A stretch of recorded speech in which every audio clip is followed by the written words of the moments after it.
Them Sticks podcast brought to you by TSWS Game. Come and talk to me, Leonard Ray. Come on. Come and talk to me. I just wanna have a conversation. No, I'm not your type of baby. Listen, I'm just saying we can rule the world, just me and you, if you could play it. Won't you take a chance with me and have that conversation? I just wanna have that conversation with you. Come and talk to me. I just wanna have that conversation with you. Look, see we vibing and you know it's true. Baby, what it do? Do for me and I'ma do for you. No doubt about it. Boosie, I'm a Midwest king, looking for myself a queen. Ready to chase a dream with a dope self-esteem. You find it in all I know, and that's for real. You get to shaking that ass on the floor, and I see what's real. No disrespect, I just tell it like it is. Do you ever want some kids? What your ultimate goals? Maybe I can help with those. The mo was broke when he made you a blessing. You looking like a whole buffet, and I need some seconds. You say you had promiscuous ways, that was back in the day. I'll be alive, I say I did it. That shit was a phase. So baby, take this journey with me. You can pick the time and place, this nigga isn't picky. Smile on your face, I know the deal. Sign and deliver after seal. I can see it in her eyes, this one right here for real. I just wanna have a conversation. No, I'm not your type of baby, listen, I'm just saying we can rule the world, just me and you, if you could play it. Won't you take a chance with me and have that conversation? I just wanna have that conversation with you. Come and talk, yeah. I just wanna have that conversation with you. Lady, you so far ahead of these others, just like a ship on the horizon. Picking up on your vibe, signal stronger than Verizon. All the thoughts that I've been contemplating, ain't no time for faking or debating. You the one, ain't no mistaking. Look, I see you swag different. Always carry yourself like you ready, you know the mission. I had to know you, I'm tempted. Yo, what's cracking, everybody? Welcome to another fantastic episode of Behind Them Six with your boy Ham Solo 05 Gaming here with you on the TSWS Gaming YouTube channel with a very special guest here today that goes by the name of Bloodieknux from Level 1 Gaming. Very happy to have you here, brother. Thank you so much for showing up, giving me your time and whatnot. How you doing? No, First of all, how you doing? I'm doing good, brother. I'm doing great. I was like, I appreciate you being able to work me into that very, very busy schedule you got going on. But you know what? It's great to be here. I was like, been wanting to do stuff with you here for a long time. So it's a great time, man. Great time. Appreciate that. Absolutely. I'm happy to have you here, and I tell you, we got some stuff to talk about, and I'm gonna be honest with you guys that are watching now or coming back to rewatch this later. It's gonna be a little bit different of a show, energy wise, at least for your boy right here. I'm gonna be asking all types of different fun questions, of course. I'm gonna stick to the script a little bit, but I might start to go off course a little bit. But anyways, first and foremost, what I want you to do before we even get into anything is I want you to let everybody know where they can find you. Yeah, for all those who want to follow me, they can find me all over across all social medias. They can find me on Instagram, Facebook, Twitter, Twitch, Blue Skies, Threads if you got it. All at Bloodieknux, BLOODIEKNUX. I was like, they can find me all over the place. And of course, I do stream and create content over on Twitch and other platforms 5 times a week. So just look up Bloodieknux and you can always find me live in the late evenings, sometimes early afternoons. Just depends on what stupidity I got going on that day. You said stupidity. Hey, listen, I'm all about shenanigans. All right. Well, in that case, what kind of stupid shit you been up to? Oh, well, let's see. I've been for those who don't know a lot of what I do when it comes to creating my live content. I stream a variety of content every day. One of the things I tend to do differently, instead of like some people who dedicate 1 to 2 games, I do themes per day. So depending on the day, I have something different. I've been replaying through Wolong, Fallen Dynasty, Jedi Survivor. I've been playing through a lot of horror games that recently came out, like My Friendly Neighborhood. I've been finishing a game on PC called Suffer the Night. Of course, Resident Evil 4 Remake, been working through that. Other games that are getting ready to come out. I've been kind of going through that in my own personal time. Was doing Persona. I gotta say, of course. So just it all depends on what kind of shenanigans you want to get up to the day.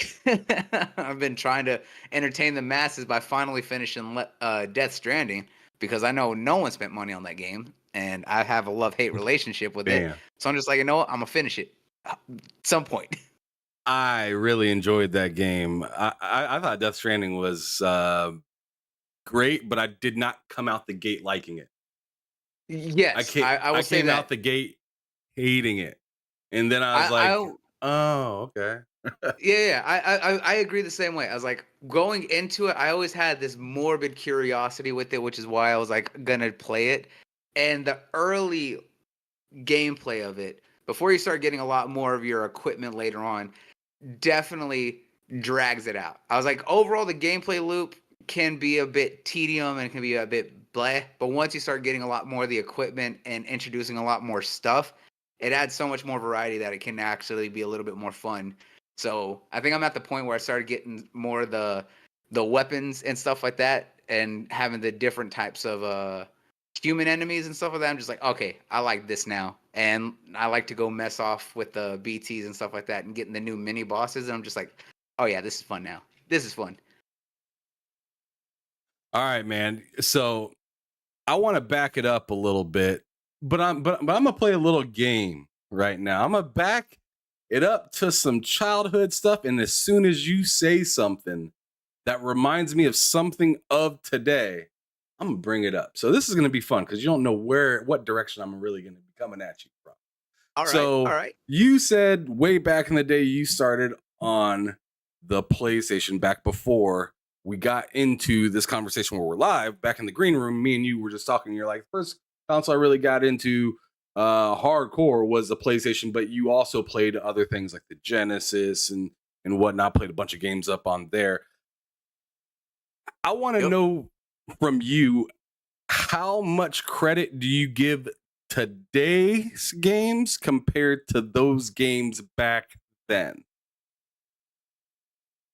Say that there's definitely a lot of credit that goes into today's games. However, I still think that there are certain times where we can't forget the credit that needs to go into a lot of those in the past. Now, some of them may not have some of the deep, entrenching stories and writing that we expect from now, but there was some that were really phenomenally well done. Whether they were for humor, like one of the classics. Look at Earthworm Jim. Earthworm Jim was one of those games where it was all humor based. It wasn't taking itself seriously or anything like that.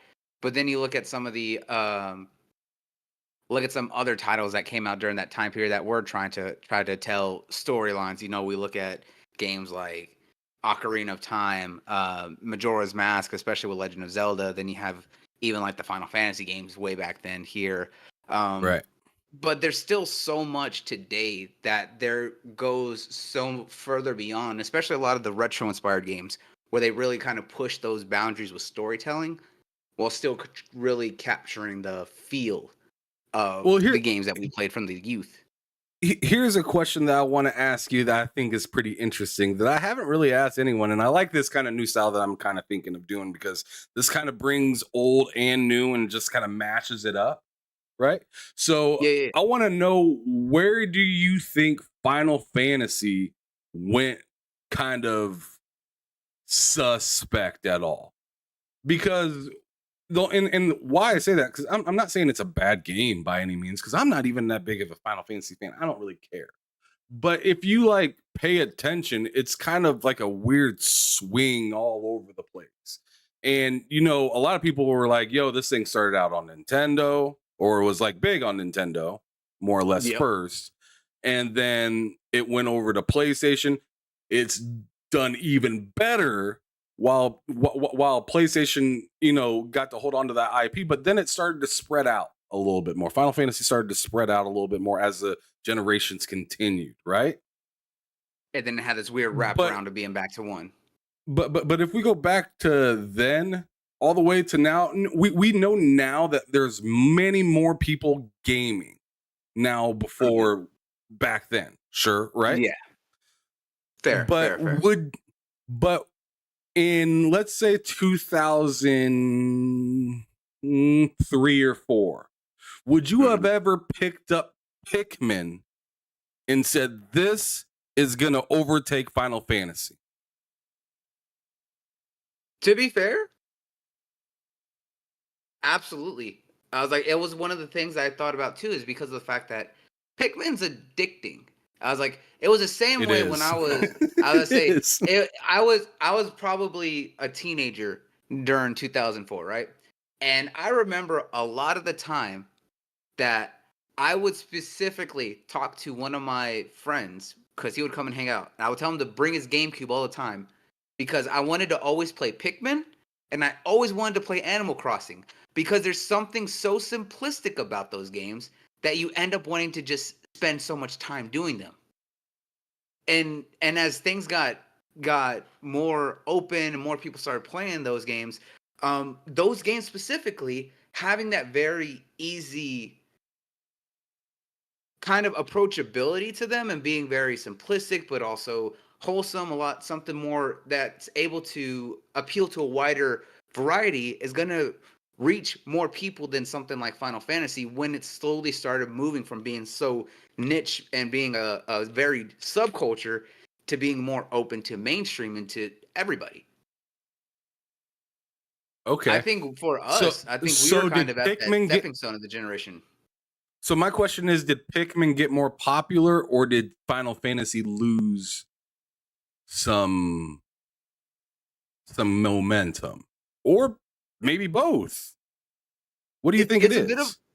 honestly, it's a mix of both. There's definitely a mix of both. Don't get me wrong.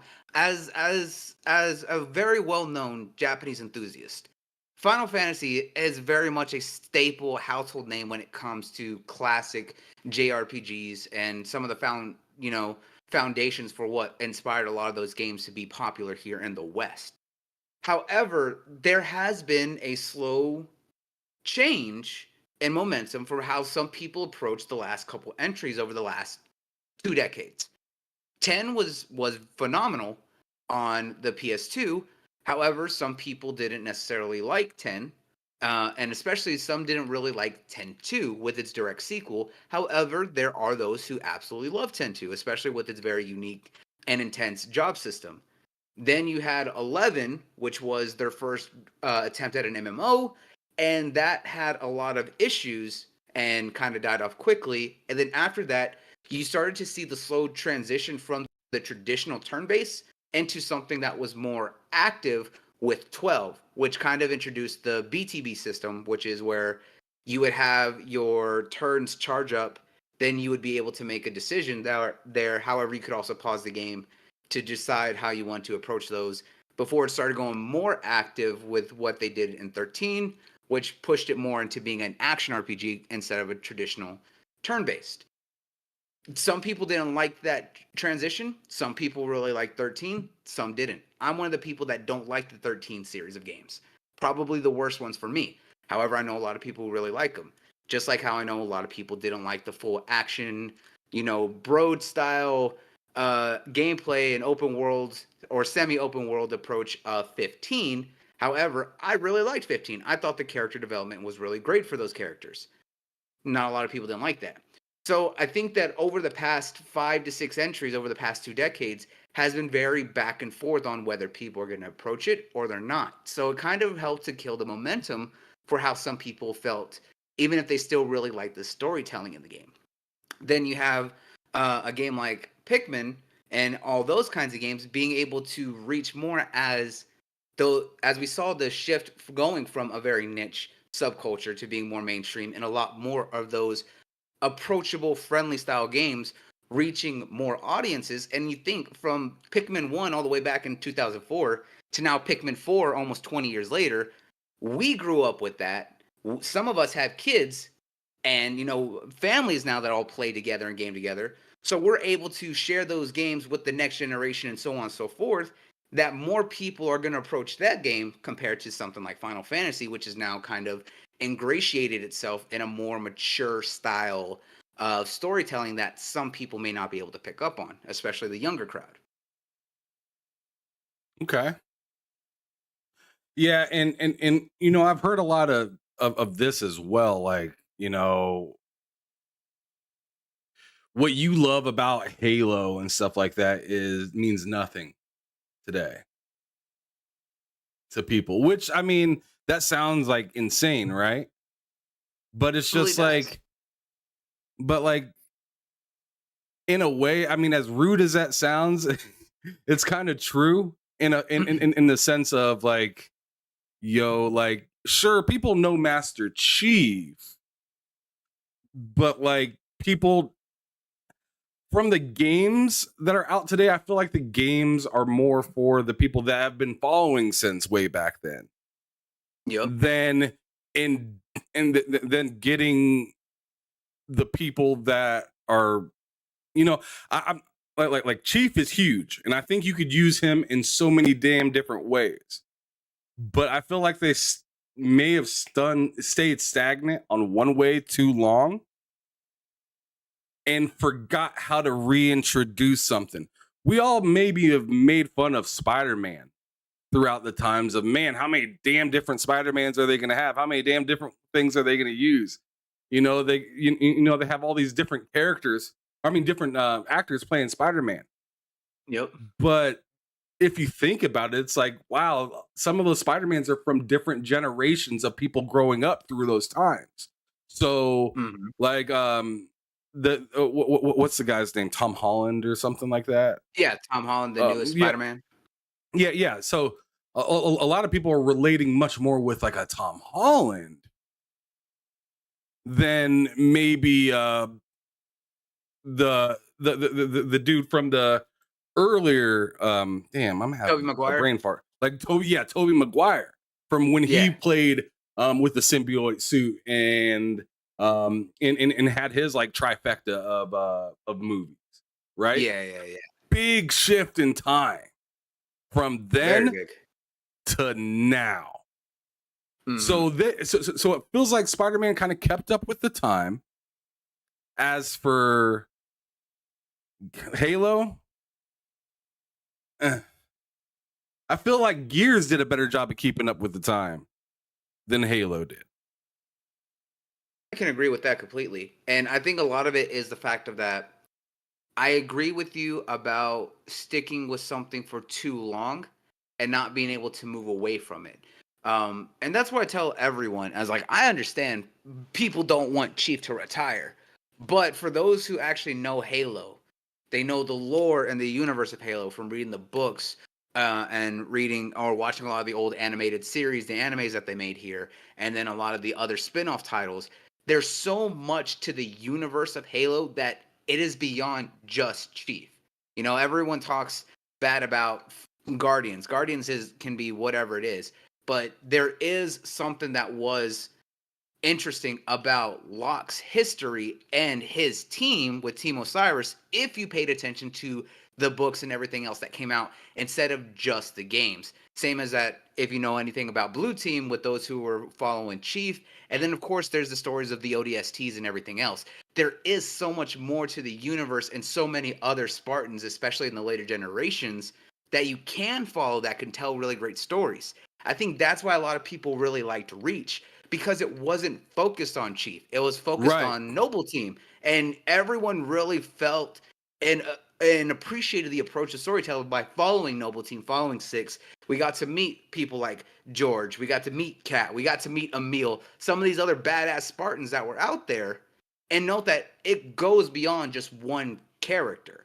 I was like, Gears focused solely on all of Delta Squad, but it put a focus on the world in Gears of War. And then, of course, with 4 and 5, we got to see different characters. We got to see, we got to see Marcus's son. He's got to see his best friend. We got to meet Kate. We got to meet JD, and then of course we met Dell and everyone else.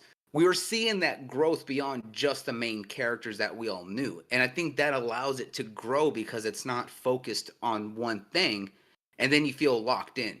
It's the same way with God of War, right? At some point, Kratos has to die. All of the gods die. We know that. And I don't think a lot of people want that or are ready for that, especially as they've been showing the like growth of Atreus, right? it's one of those things that if you don't adapt and really help to build up other characters in these worlds, you're going to be kind of stuck. I was like, only few games can do that. Legend of Zelda is probably one of the few games out there, but that's because of the fact that each iteration of Link and Zelda that exist, different timelines, different universes, whatever. Mario's the only other game that can do something like that. But they've also expanded their games to focus on everyone. We've seen that Toad has gotten his own games. Luigi has gotten his own games. Even Peach and Bowser have gotten their own games. So it's about being able to grow past one single style or one single character for some of these IPs to really be able to advance with the times. Even look at Sonic. Sonic has had games that's focused on everyone. Shadow's had his own spin-off. We've seen Generations, got to see more of Knuckles and Tails, and even Knuckles has been back since like the 32X, man. Like, I mean, they had Sonic and Knuckles on the previous iteration, sure, but I mean, Knuckles had his own game on the 32X. I'm trying to remember what that game was called.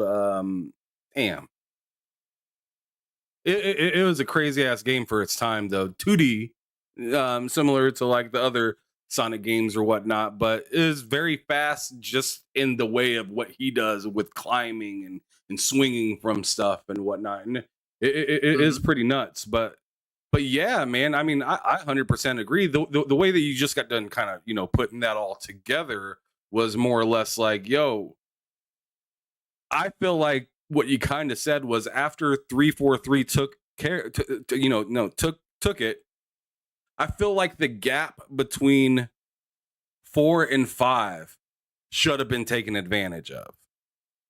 Where you don't know, where a lot of people got lost in that whole story part of what happened. How did Halsey end up there, and where's her arm? Like, you know, like what's all going on over here? And sure, you could pay attention to the story and maybe pick up bits that help you out or whatnot. But a lot of people are just looking for the straightforwardness of a video game. They're not trying to go into books and stuff like that. I know. I think it was Final Fantasy that did something similar to that, where they're like, "Here's a video game, and then here's a movie, and then there's the rest of the game," or something like that. I believe it was 15. 15 had the anime. They had a animated film that filled in literally what was happening right before the start of 15, the game itself. Yeah, so I feel like they could have really took advantage, like if after 4, if they did like a Reach kind of thing, where it's like, let's give Chief a break again, especially since we're a newer studio working with Chief. Dig into this lore a little bit more, because obviously they cared enough about the lore to put a really important chunk of it in 5, right? But there's that gap in between 4 and 5. So I feel like they could have, you know, let Chief become Chief. And before you get to, you know, Locke's team and whatnot, like, let's focus on the ground. What's going on with the regular civilians and stuff like that? I feel like that's really what boasted 3 to. I mean, I know a lot of people say 2 is the greatest, but a lot of people say 3 as well. And I think what helped 3 was that ODST little bit as well, that little extra bump of, yo, you just got done messing the world up with Chief, right? Now you on the ground, and it's a whole different atmosphere. It's dark, it's gloomy, you're nervous. You ain't using the same gun, and you don't have the same kind of power, like oomph that Chief has. Right. I was like, because you're not a super powered super soldier and a 2-ton battle suit that can lift a scorpion tank with his bare hands. I was like, you're talking about dudes that are on the ground that don't have all this super strength, that aren't able to carry half the weaponry that the Spartans can. Man, yeah, I think that was a great direction that really just didn't get taken advantage of too much. The hyper focus on Chief outside of the hyper focus on the world is possibly what kind of stifled that game. but I mean, there's a lot of factors at play when it comes to Halo or really any IP at that for Mhm. maintaining momentum. It's super hard to do, especially when you're trying to make a game into a dynasty. Yep, and that's the thing too is that no one can take that away from Halo. Halo has a dynasty and a legacy that is absolutely influential since its inception. Four still one of the best stories, especially coming from 343. I was like five tried to adapt some of what was in the books, and it wasn't a very popular one here. While also trying to do a lot of stuff here that was very different. But that also ties into when they were trying to do more with a lot of the spin-off titles. That's where Halo Wars came into play. And shortly after five, I think we had Halo Wars 2. And then you look at Halo Wars and everything that story was telling, and how that combined with Halo 5 story and some of the other leftover from the books, and how that all tied into Infinite. There's so much going on, but there needs to be a better way of streamlining all of that in. Like Halo Wars was great introducing the Banished as a very intimidating foe and fearsome enemy, especially being led by Atriox, right? That was a really well done villain that played out very well that just wasn't properly utilized.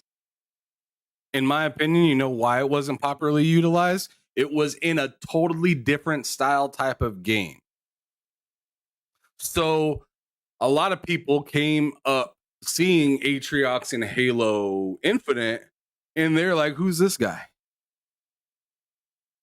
Because they looked at the way that you play Halo Wars and they're like, I don't want to play that type of And that's the thing that's there. That that's not Halo to me. So it's just like introduce like I like the idea of doing different types of things, but remembering where the roots are. And mhm. like I understand the allure of Gears Tactics or a Halo Wars or something. I like I can understand that how it's dope for a person that likes those types of games. But for somebody, let's be honest, for somebody like myself, like I look at that and I'm just like, eh, I'll play it when I'll play it when I can get to it compared to like when a Halo first person game hops on the screen, I want to go shoot some grunts. I want to go do that stuff. I don't want to do this strategy stuff. Although it has, you're pretty much telling only the super duper deep seated fans to follow. Yeah. You're not really giving the fans that, want to do what Halo traditionally is and follow the story that way, the full, the full like all the paperwork. Like I gotta go through this paperwork right here, and then I have to go over to another room and go into that file and cabinet and grab something. Like like like like like RTS or turn based, that type of stuff is in a totally different realm than anything first person shooter wise at all.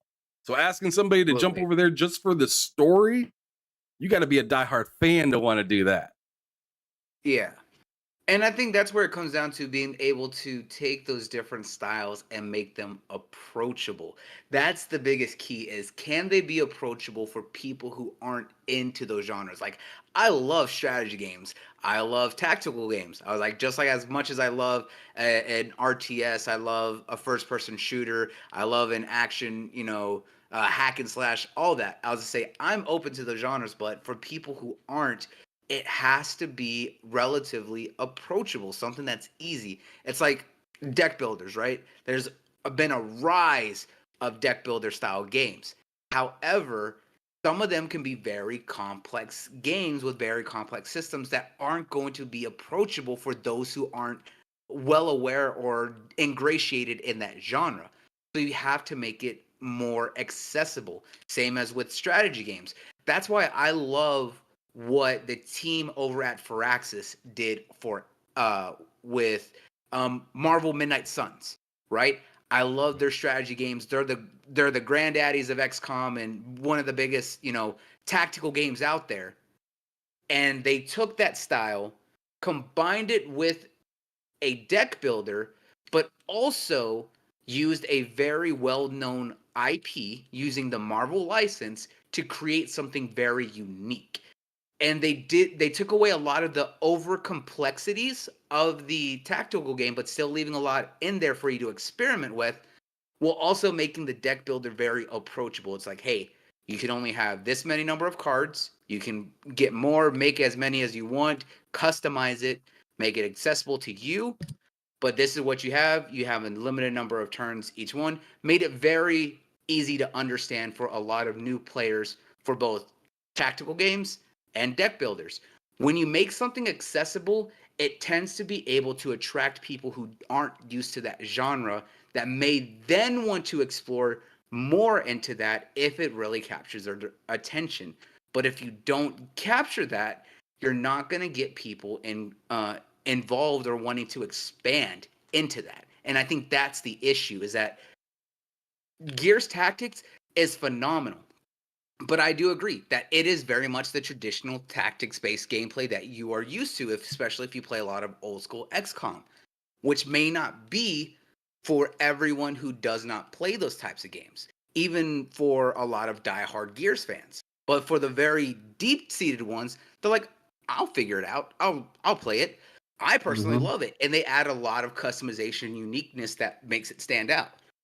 But it's not going to attract anyone outside of that fandom already. Oh damn! What's cracking? I'm happy to see some people pulling up. So I see Fastback OG NLG podcast. What's cracking? Good to see you coming back through here again. Earlier we had Back from the Dead. Matt Likes Games pop in as well. I see he said, your boy Sixes Octavian checking in. Very good to see you in the chat, Sixes Octavian. Hey, Thank what you so up, much Six?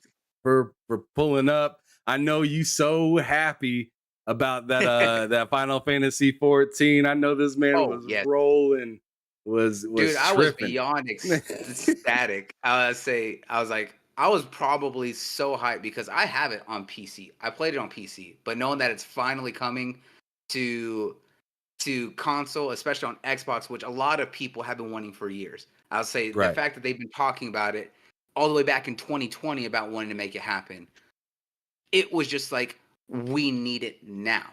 I was like, I'm glad it's finally coming because it is probably one of the biggest, most successful MMOs out there, second to, you know, World of Warcraft and Guild Wars, right?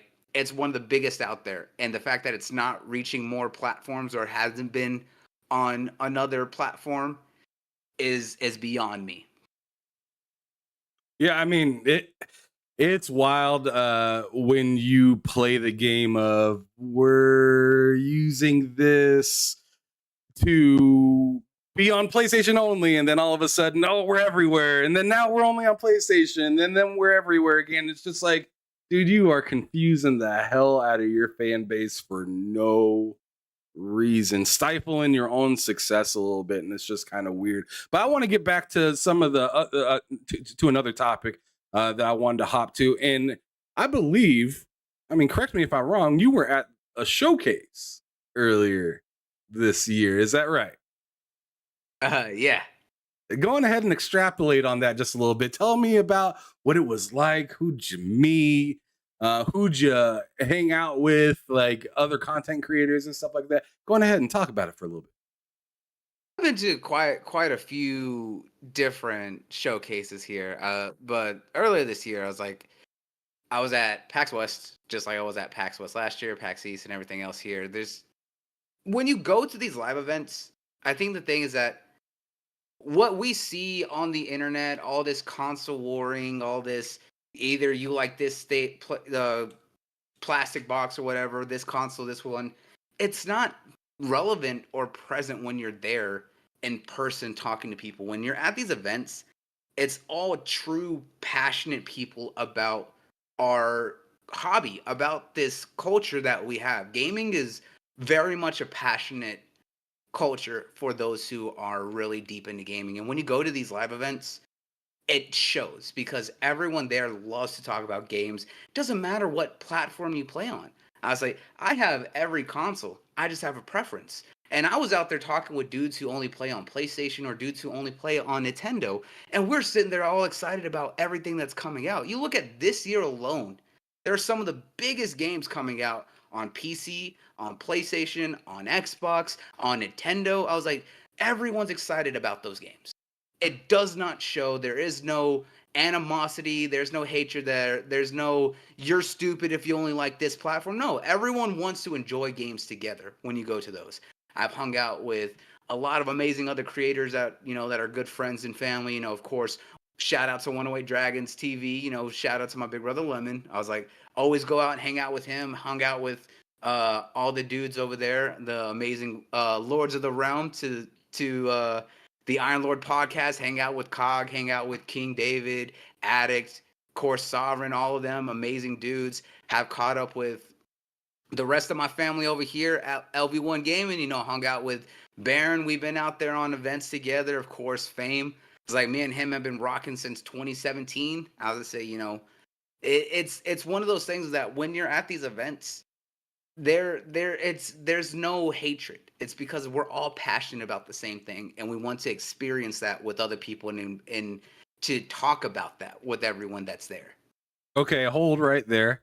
And I want you to stop, keep that thought, and travel back to 2006 and ask yourself right now if you thought that you would be doing this stuff at that point. If I go back to, you said 2007, 6 or 7, whichever one is more monumental for you. How about that?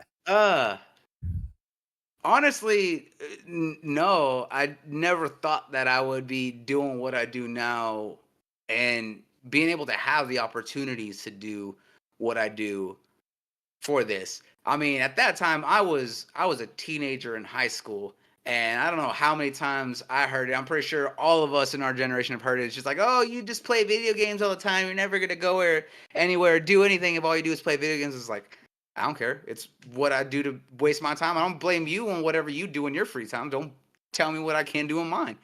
So I loved playing games and watching all those events. Back then we were watching E3 live from our living rooms and stuff like that, all excited every summertime. But back then I have no. Y'all some rich folks, huh? Y'all got y'all got that G4 and stuff like that. Oh man, I remember I had the only time I had G4 was when I had satellite TV. Other than that, bro, no. like G4 for me was GameStop and shit like that.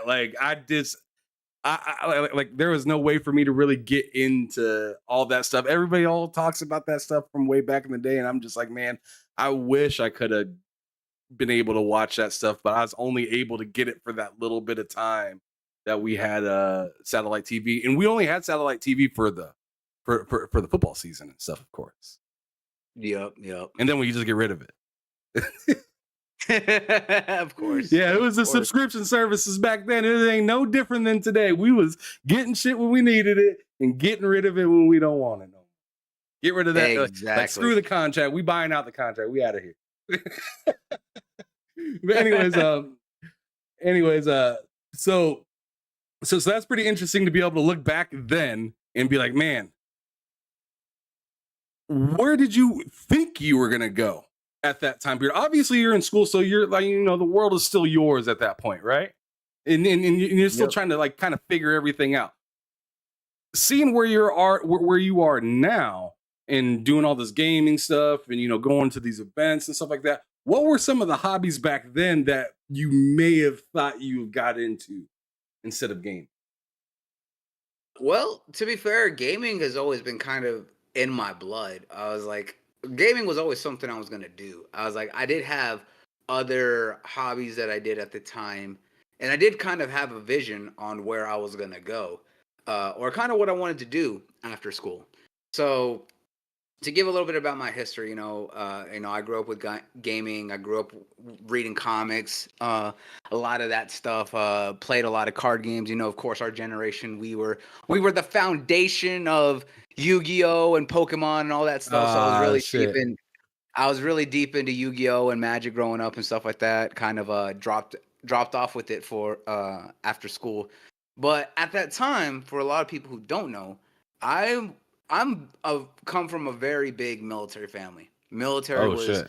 what everything a lot of my cousins did. My dad, my grandfather, my uncle, my cousins, everyone was military going back generations.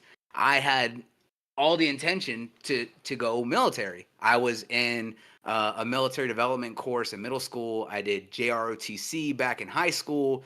So I was kind of dead set on going through college, going through the ROTC program, enlisting, doing my time, going from there. Especially for those who really don't know, is I was actually studying medicine. I was going through medical courses in my high school years. Had done a lot of the assistant medical programs that we offer for juniors and seniors for those who go through the medical program. Basically, going and helping out, studying at the hospital, practicing, learning a lot of that stuff. I was going to be a corpsman going through college because I got in. I got my acceptance letter for college at one of the top military universities in the country through their biology program. I was going to go through and go get my medical and everything done. But unfortunately, I had an accident after my graduation, ended up tearing my knee, and it basically disqualified me from being able to enlist in the military. Right. So after that, I had no idea what I wanted to do anymore because that was kind of my whole focus was go military, do medicine, go from there. After all that, I kind of drifted for the better part of a decade of not knowing what to do. I tried going to school. I tried going to community college, tried getting my comp sci degree. I was done with school at that point. I really hated college. I didn't want to do classes anymore. I didn't want to study. And kind of just worked all these years trying to get by until one day I'm just like, you know what? I think that in the early 2010s, saw the rise really of YouTube Let's Players. I'm just like, I think I'm funny. I do stupid stuff when I game. Why not try that? Try that for a little bit. Didn't really have the time for it because, broke ass college student making minimum wage trying to live on his own doesn't have the time to mess around with YouTube and that kind of stuff. And then, took a break from all that. Then back in like 2018, I finally decided to sit down, do the podcast that I created, started streaming too, and things have just been kind of following since. Dang, man. That's a wild ride right there. Yeah. Man, you went from, military and, medical, and then, there's always I'm a being a catalyst that slows or like just throws a wrench into the freaking, in like the hammers of the engine. And it's just like remember Need for Speed back in the day, right? Like Need for Speed mm-hmm. Underground, right? That moment you hit that red line a little too long and you hear and you're like, oh shit. Like there's always one of those moments in your life where you're just like, fuck. Like I had a plan and this fucks it all up. It really does. And now I look at myself and just like, man, I went from being a military child going in to be a surgeon and going to being corpsman to being a dumbass on the internet for people's entertainment. I was just like, where did my life change? Oh man, that's wild. Um, so moving on from like that, you said you got back into gaming and stuff like that, like pretty hard, right? Oh yeah, because it was kind of like my only reprieve from the mundane, fast food retail work I would do every day. I'm just like, you know what, on my off days, on my free time when I had extra money, I'm just like, I'm gonna just buy video games. I was like, this is the only thing I have that keeps me from going insane and being whatever. I was like, it was kind of like my saving grace to everything. So I put my all into it. So my next curious kind of direction to this is during all that kind of fallout moment of things happening, you said, yeah, gaming got you back, but what generation was that? And what were some of those special titles that made you like feel like you were at home? And I was like, I never stopped gaming since I was a kid. So I mean, I grew up with it all Right, myself. but To right, but there's a point, like especially when you're going through something that like everybody has comfort games Yeah, everyone has that that they comfort play. game here. Right. So like I know when I'm like or not so much this year, but the past few years is like whenever I got into like a gaming slump or just a slump in general, some of my fallback games were like, and this sounds nuts, but like Ark Survival Evolved was one of my fallback games. That fallback because I just know the ins and outs of that game. Right. I can Yeah, hop in feel that. as a level 0 and just get to level 70 in a few days, in just a few days, and have a big ass base, bunch of dinosaurs, like doing whatever. Um, the game when I was young that was kind of like a runaway game was NCAA football. And before that was like Game Breaker and Bill Walsh and Road Rash was a big one when I was a little kid. Yeah. When I was a little kid waiting for daddy to come pick me up and he didn't show up. I'm still playing So Road Rash and having fun. so there's three games specifically during that time. Probably around 2012, 2013, after high school and in my early college years, that really kind of, I'll say, kind of helped me during that time period, right? Uh, One, I always go back to Resident Evil 4. I remember playing the hell out of that on the PS2 and on the GameCube. So that was always one of the games that I always had playing basically whenever I just wanted to kind of dick around and stuff like that. The other one is Metal Gear Solid 3. Mm. Metal Gear Solid 3 has a very special place for me because I always loved the Metal Gear Solid franchise growing up, but I could never play the first one. And we had it on the PlayStation, and I would actually sit there and I'd watch my cousin play. I was like, he would play it, I would be sitting there watching the whole thing. We would do everything together. Then when Metal Gear Solid 2 came out, I could only ever do the tanker, or not the tanker, the ship. I could only ever do the tanker part of the game here, the very prologue, but I could never do the big shell part, the second half of the game. So he would always let me do the tanker in the beginning, and then he would play the rest of the game, and I would be sitting there watching him. Metal Gear Solid 3 was the first Metal Gear Solid that I beat on my own in like the mid 2000s when I was like, I don't know, like 12, 13, right? It was the first one that I beat on my own. So I would always go back to it because it was very, special for me. The other game during that time that I would go back to was specifically Gears 3. And that's because during high school, some of my closest friends, who actually, were my roommates for the longest time, I played through all three Gears games with this group. I was like, all four of us played all three Gears games at that time. So we did Gears 1 and 2, how it was 2-player co-op.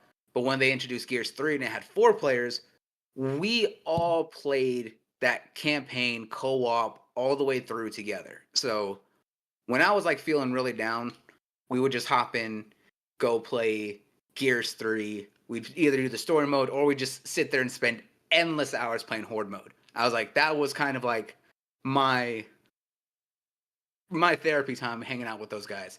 And that's why Gears has always been a very special series for me because it gave me some of my closest friends. Now I get to take that same game and ask you about it for today. So Gears, now, Gears 1, 2, and 3, epic, epic, epic. Then Judgment with People Could Fly. Mm. And then Coalition. for 4 and 5. Coalition obviously gonna be for the next iteration. Yep. I'm wondering what like throughout the time, what was the best times of Gears for you? Or actually, here's how I'm gonna frame this question. I want to know what you thought was better in the newer Gears than the older Gears, because no one ever talks about anything like that, right? Everyone always says 1, 2, and 3 are, the best, which I don't disagree with at all, right? But there are some pretty undeniable things that 4 and 5 do that the first 3 didn't do, and I want to hear from your perspective what you think those things may be. Stuff honestly is that with the newer games is that they cleaned up a lot of the animations, and especially in multiplayer it feels more fast paced, but it still feels strategic enough, because before everyone used to just, I was like, and you could still play it, it's just all mashers all the time, right? But now it feels like the other weapons make it actually feel like there's a lot more variety. You can do a lot more within the game. It makes PvP feel so much more competitive, so much smoother. It makes it a lot more clean, compared to also the fact of that they took a lot of the modes that we knew and completely refined them and improved upon them. Look at Horde mode from Horde 2.0, Horde 3.0, especially in 5, and then of course what they did with Gears 5, not only just having Horde mode, but also having the escape mode. Like, I think when they were showing off Gears 5, I was like, escape mode was one of the biggest selling points, and that mode is so damn fun. Even now, it's still so good. I was like, honestly, Gears 5 is so jam-packed with content. I think people It really is. just don't really realize you have 4, almost 5 different things going on in that game. From the main story to the Hive Busters DLC. I was like, you have the escape mode, you have Horde mode, then you have PvP mode. I was like, there's so much to do, and everything has been so refined, so cleaned up. It feels great. It feels fluid. I was like, because honestly, a lot of the times that there was a lot of issues with fluidity from movement, from combat, from using the different weapons, and they've improved upon the weapons. I was like, there's so much more variety now compared to back in the day. It's like it's kind of insane the magic that Coalition has done, and the fact is that they still keep doing it. I don't care if people don't like the story of 5. 5 was still really fucking great, right? I was like, Mm, they have I agree. absolutely kept the stories so well done. Even if people don't like it, people could say that they hate Kate as a main character. So what? You can hate her, but it doesn't change the fact that the story is still very good with her being the focus. Just like the last game was a focus on JD. I was like, yeah, you had Kate and Dell there, but it was still focused on JD. Here we focused on Kate, and now it's all going to tie into whatever they're doing with 6. I was like, and they haven't forgotten any of their history. I was like, they still tie back all the way to the original trilogy. They tie in the books that I know a lot of people didn't read. I was like, they have absolutely perfected their storytelling and their gameplay. They Mm. mastered their engine. Truly, I think there's very few studios that are masters of their craft the way that Coalition is. I know a lot of people refer to Coalition as like the Naughty Dog of Xbox. To be fair, they are. I was like, look at what they no one is as guru masters as they are when it comes to the Unreal Engine. Just like Naughty Dog has perfected what they Yeah, do with their engine. Epic said, "You come here, and work with this with us, please." Mm-hmm. I mean, When that's how you you know that know the somebody's a goddamn boss is when the people that made the engine said, "Yo, come on over here and help us out with this Matrix demo."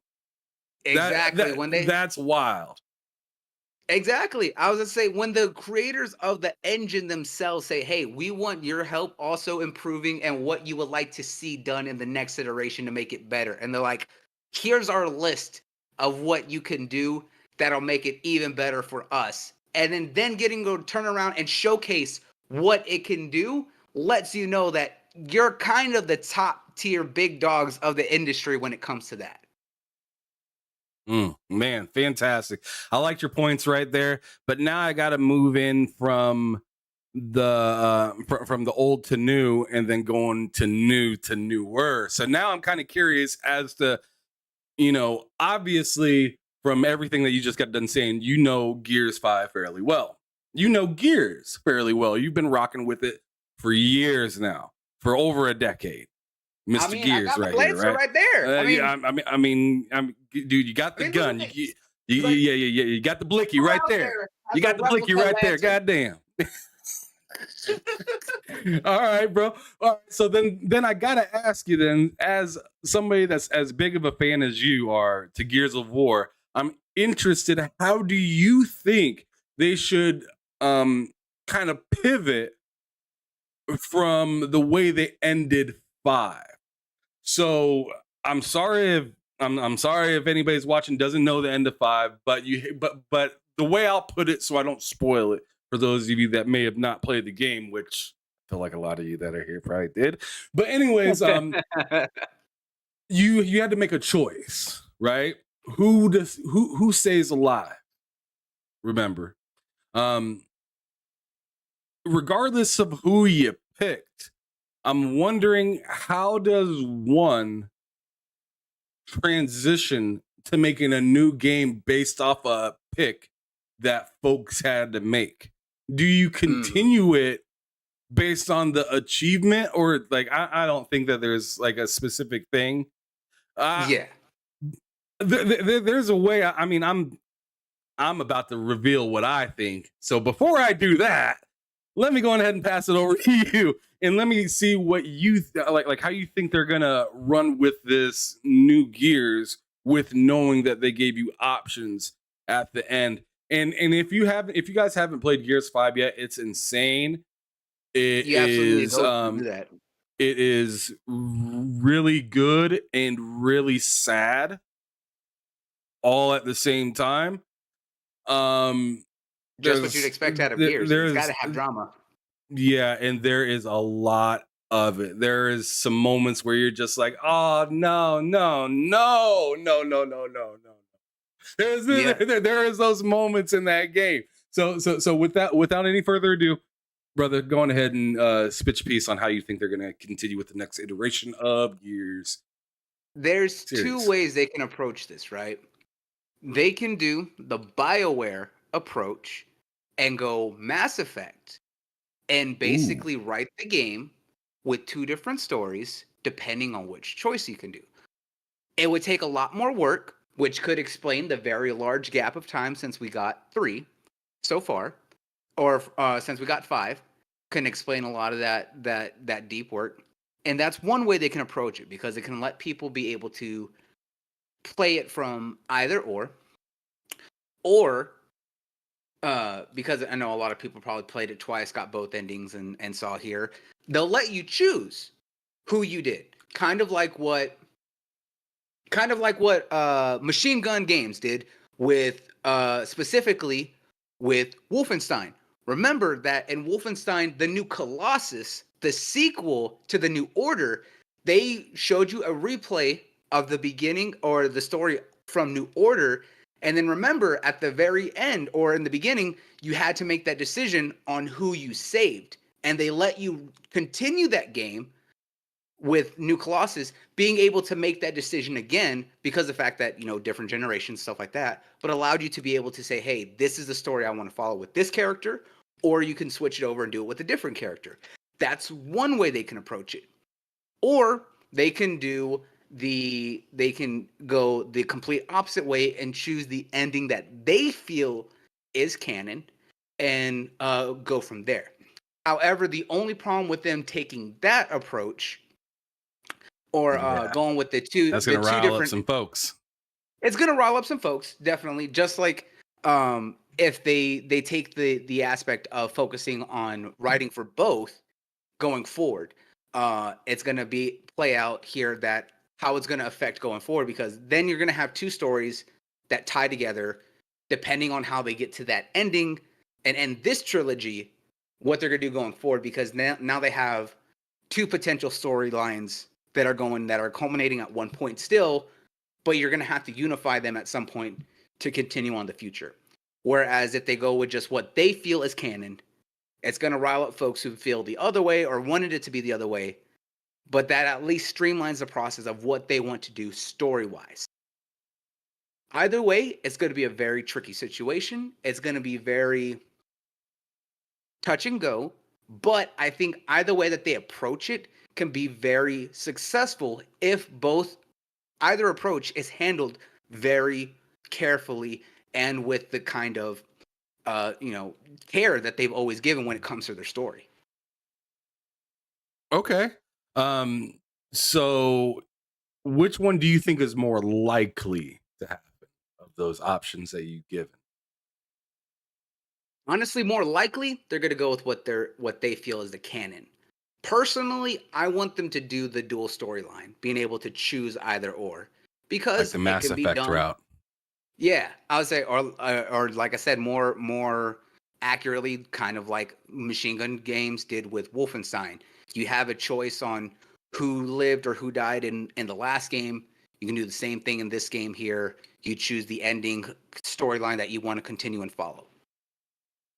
All right. Yeah, I actually had a different route. So it's really interesting hearing those two routes from you. But I was thinking maybe they might go into just like Marcus's piece of a story, like way back, or maybe they back the story up a bit and do it from a different perspective and lead up to that choice scene again. But I mean, I don't really know how they do that, but I think that would be pretty interesting to see what has all been going on, maybe in a different piece of that same world. Maybe introduce other characters because remember, there was a point where Marcus was not really around too much. Mm-hmm. And that's kind of what So we saw play out in 4. right, exactly. So I'm wondering if they're going to lean back into that where somebody isn't around and maybe they lean into another new character, introduce that, and then that character ends up meeting up with Kate, and we have more new Gear soldiers. Yeah. Yeah. I was thinking that could be a big possibility, and I think that'd be pretty interesting to see. I don't know how well that'd be taken. I feel like your idea, specifically your first one, is probably. I think I would probably appreciate that one. No, I agree completely, because the fact that when you take those dual storylines and you give the option of being able to continue either or, Options are great. and yeah, exactly. And like I said, people love Machine Gun Games and what they've done with Wolfenstein. Despite how people feel about, Twin Blood or anything following, JD Blazkowicz's twin daughters, game was still fun. It was still great. People complained about the microtransactions, even though they weren't like a major issue or anything like that. I'm going to be completely honest, it was overblown. But the story itself was still really well handled, still played well into the canon. But the fact is that they offered that choice a new Colossus to be able to say, hey, look, here is the two choices that you had to make in the last game that played out how the story played out, but either this character or this character. Because in the first game, depending on who you saved, had a big implication on a lot of the abilities and certain things that you can do and how certain characters will act, because of the fact that they'll talk more about that character while reminisce on the other character and a lot of possibilities. If Coalition can do that same approach with this, especially with how big of a decision and how it changed the entire tone at the end of 5, depending on who you chose, that has a big implication for what they can do for the story in 6. Okay. All right. So, I mean, that ties up a lot of what I wanted to ask about Gears of War.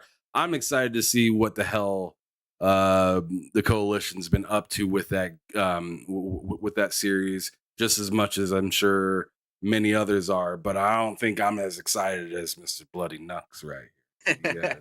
Yeah, he has a lot more history in that than I do. But I the mean, next thing I I haven't the, played the Gears Pop. I mean, look at that. I got my Pop hat right there. but now I got to kind of ask, like, content creation, you kind of touched a little bit upon that after the whole like story of everything that's kind of, brought you to that direction of your life. Tell me what sparked the idea of whether it's working on your own or working with others. Like, how did you find yourself wanting to be this deep into game? Wanting to get this deep into gaming, I think honestly, just gaming was always just the big like the one thing that I found that I can do that was always just for me to be able to enjoy. So when I learned about content creation, like I mentioned in the past, is that the early 2010s and everything else was a very weird time, right? And that's when we saw, especially on YouTube and everything else, the rise of a lot of Let's Players and some of the biggest content creators out there now. You look at people like Markiplier, Jacksepticeye, of course, PewDiePie at that time, and a lot of other larger content creators who came out at that time and are still around today. Is that they were some of the first people who were just like, I'm going to play games online for people's entertainment. And then you come mid 2010s, late like 2016, 2017, you see the rise of like streaming. And now you're able to watch people play a game in real time and be able to be a part of that journey, whether it's a game that they've played many times that they're playing for others, or they're experiencing it for the first time. And it may not be something that you yourself would play, or maybe it is a game that you did play and you want to see how someone else experiences it. It completely changed a lot of interaction. And I think that that was something that I always found an attraction to, is that I already play games all the time. I already say stupid things to myself when I'm playing for myself. Why not do it for an audience to poke fun at me, laugh, joke, and enjoy all the stupid shenanigans that I already get up to by myself, or even when I'm playing with my friends, and let other people be a part of that. And then along with that too, when it came to content creation, I love gaming so much. Why not talk about it? Started doing a show. Same as the fact that I love comics, I love anime, I love movies, I love manga, I love all that stuff. Why not build a show to talk about what I love for people who may not know much about it and want to get into it, or people who share that love as well? It's one of those things of just like, why not do something with what I'm passionate about? Something that is what I spend the majority of my time on. Something that I already do. Why not just do more? You know? Okay. Okay. And then with that being said, obviously that easily caught your attention in wanting to do it. But what was maybe one of the confidence kind of bugging moments, like confidence crushing a little bit? Like we all go through growing pains as creators, right? What was one of the moments, whether it was induced by, real life events or things happening within gaming itself, where you were just like, like it felt like a stop sign in the middle of the highway? Probably the one that was probably the biggest uncertainty along it all was probably, like everyone, the early days, like the first year, maybe second year of doing my podcast, and then probably the first year of live streaming, is that it takes time to build an audience, to build a fan base, to build any sort of attention to traction. And especially when it comes to live streaming, I think this is the one thing that people fail to realize when you look at a lot of these big name streamers and stuff out there is that everyone started with zero. Sometimes it takes a while to grow. For the longest time, when I would live stream, I did it for myself as a way to just be stupid for anyone who stops by. I always say, whether you're here for 5 seconds, 5 minutes, or 5 hours, I appreciate your attention for even the Facts. slightest amount. So Just half to the feel the time when I need to click on my thumbnail. Thank you. Right? exactly. I was like, whether you're lurking, working, or talking, I appreciate it. So there's people who stop by, watch, don't say anything, maybe say one word at the end or in the beginning, say hi, and then they're just there watching and quiet. There's the people who are active, like we have here in the chat.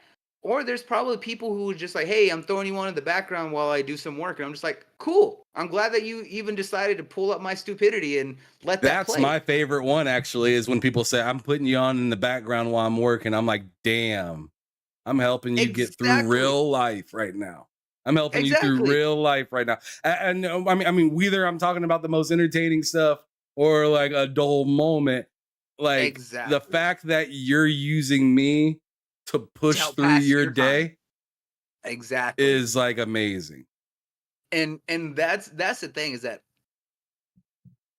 in the early days when you first start something, sometimes you'll have one or two people there that always support you, right?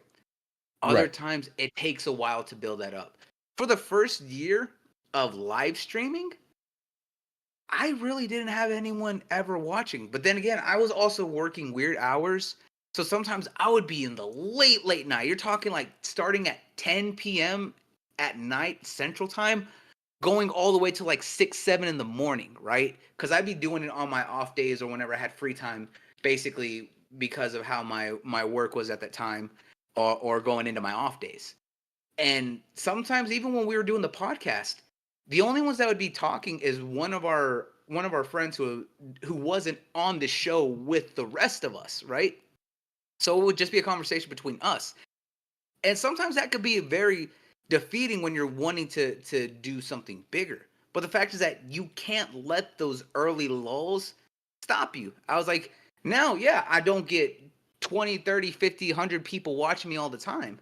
But I was like, the community that I have built who does watch is very loyal and entertaining. And they have followed me across multiple changes from platforms because of bullshit well out of our control, right? From the mixer shutdowns, everything going on Twitch and more. They've always been supportive, and I couldn't have asked for anything more. I would say, but the fact is that when it comes to that, you can't let those low views, low costs stop you. You got to keep pushing. You got to keep trying. Got to find other ways to bring attention. I was gonna say, but don't let it take you out, because if I stopped in that first year, 2 years that I was doing the podcast and of live streaming, I wouldn't be going to the events that I'm doing now. I wouldn't be meeting the people I am now. I wouldn't be having some of the opportunities working with some of these companies that I have now. I was like, honestly, if I stopped, I wouldn't have been invited to partner with Xbox to stream on their channel to represent for International Indigenous Peoples Day. I That's was insane. selected as a content creator who represents and is very proud of his Indigenous heritage to be able to help promote my culture, my history, and my dynamic love of gaming and genres on their channel for more people to see. I brought so many people to watch me play Library of Runia or Runa, which is a very unique Korean deck builder game on their channel while also talking about my history. An opportunity I never thought would ever happen. And not just that, it was a paid opportunity. I got paid to play for the community. You know how crazy that is for a small town, southern Texas boy to have that? if I let all those low views and low support in the early years stop me, I would never have been able to say I do that. I wouldn't The be able to say opportunity I wouldn't have been work. available. Exactly. I wouldn't say that I can work with half of the companies and sponsors that I have to this day, from the company that makes my glasses to the company that I'm going to be talking about soon to the hygiene products and everything else that I do. I was like, I have these opportunities working with these companies because I didn't stop. Because I kept pushing myself. I met these people at events. I made actual relationships and now have opportunities working with publishers in all sorts of games before they come out. I was like, I wouldn't have met the team over at LV1 Gaming and been one of the founding members of that team, helping to build a brand new media site, a brand new media conglomerate to grow and help talk about something that I'm passionate about. And I think that's the thing that people have to understand when it comes to content creation. The beginning is always hard, but don't let it hold you back. Keep pushing, keep improving, keep doing what you want to do because you'll be surprised. When it hits, it hits. It just takes time. Absolutely. Absolutely. And shout out to Silent Cypher in the chat with the $20 sticker saying thank you for being you. Man, I appreciate that so much. And you always elate a mass amount of positivity every time that you come here. And you've been doing that. Um, you've been doing that for a long time, man. You've been coming through here since way before you could even send any of those super chats and stuff like that. So I really appreciate you for coming through, brother. Thank you so much, as usual. But now moving on, I now want to know, like, because you mentioned it there at the end, and I'm happy that you did because it was going to be my follow up question, and that is like, how did you get with level one? So, honestly, funny enough, the reason I got with level one is because I started the podcast. Because I started doing what I did here with Smash, which was my anime centric and pop culture podcast. I ended up meeting uh, the team over at Tick over there at the Inner Circle and was asked to join that by the founder and everything else here at that time. You know, may he rest in peace after everything. I would say, but the thing about that is Tick was so splintered at the time because every show was so different. And even though it was a whole network, everyone kind of stick to their own show. No one interacted. Fame, the founder of LV1, him, Citizen Snips or Kevin, as well as Dallas Man, they were on a show at that time at Tick. I met them in 2018, and that's when I was starting to help out with their anime show with JD. But when he was starting the Otaku Fix before he took off with that with him and Super G and everything else. Um, I met them in 2018 and was hanging out with Fame and all them. Come 2019, they came down to Texas for PAX South, and we're actually doing the media at PAX South. We linked up and found out that we were all Texas natives and stuff like that. They were coming from Dallas and everything else, and we're just like, oh, we're gonna be there doing a lot of interviews and doing media stuff. What are you doing? I just had a regular badge at that time. Well, I'm just like, well, I'm just gonna be chilling. They're like, well, you want to get together, get lunch, and hang out. And I'm just like, screw it, I'm in. So we linked up, and they're like, hey, we're gonna go to these interviews, these events. You want to just hang out with us? And I'm just like, hell, why not? I was like, shit. I was like, I'm down. So I ended up walking around with them. We were going to all these booths, interviewing the devs and stuff like that, doing a lot of stuff like that. And they had me helping out, you know, recording, you know, getting gameplay on at a few events and stuff like that, or a few of the booths. Then come 2020, we met up at PAX South again before they ended up canceling that event and everything else.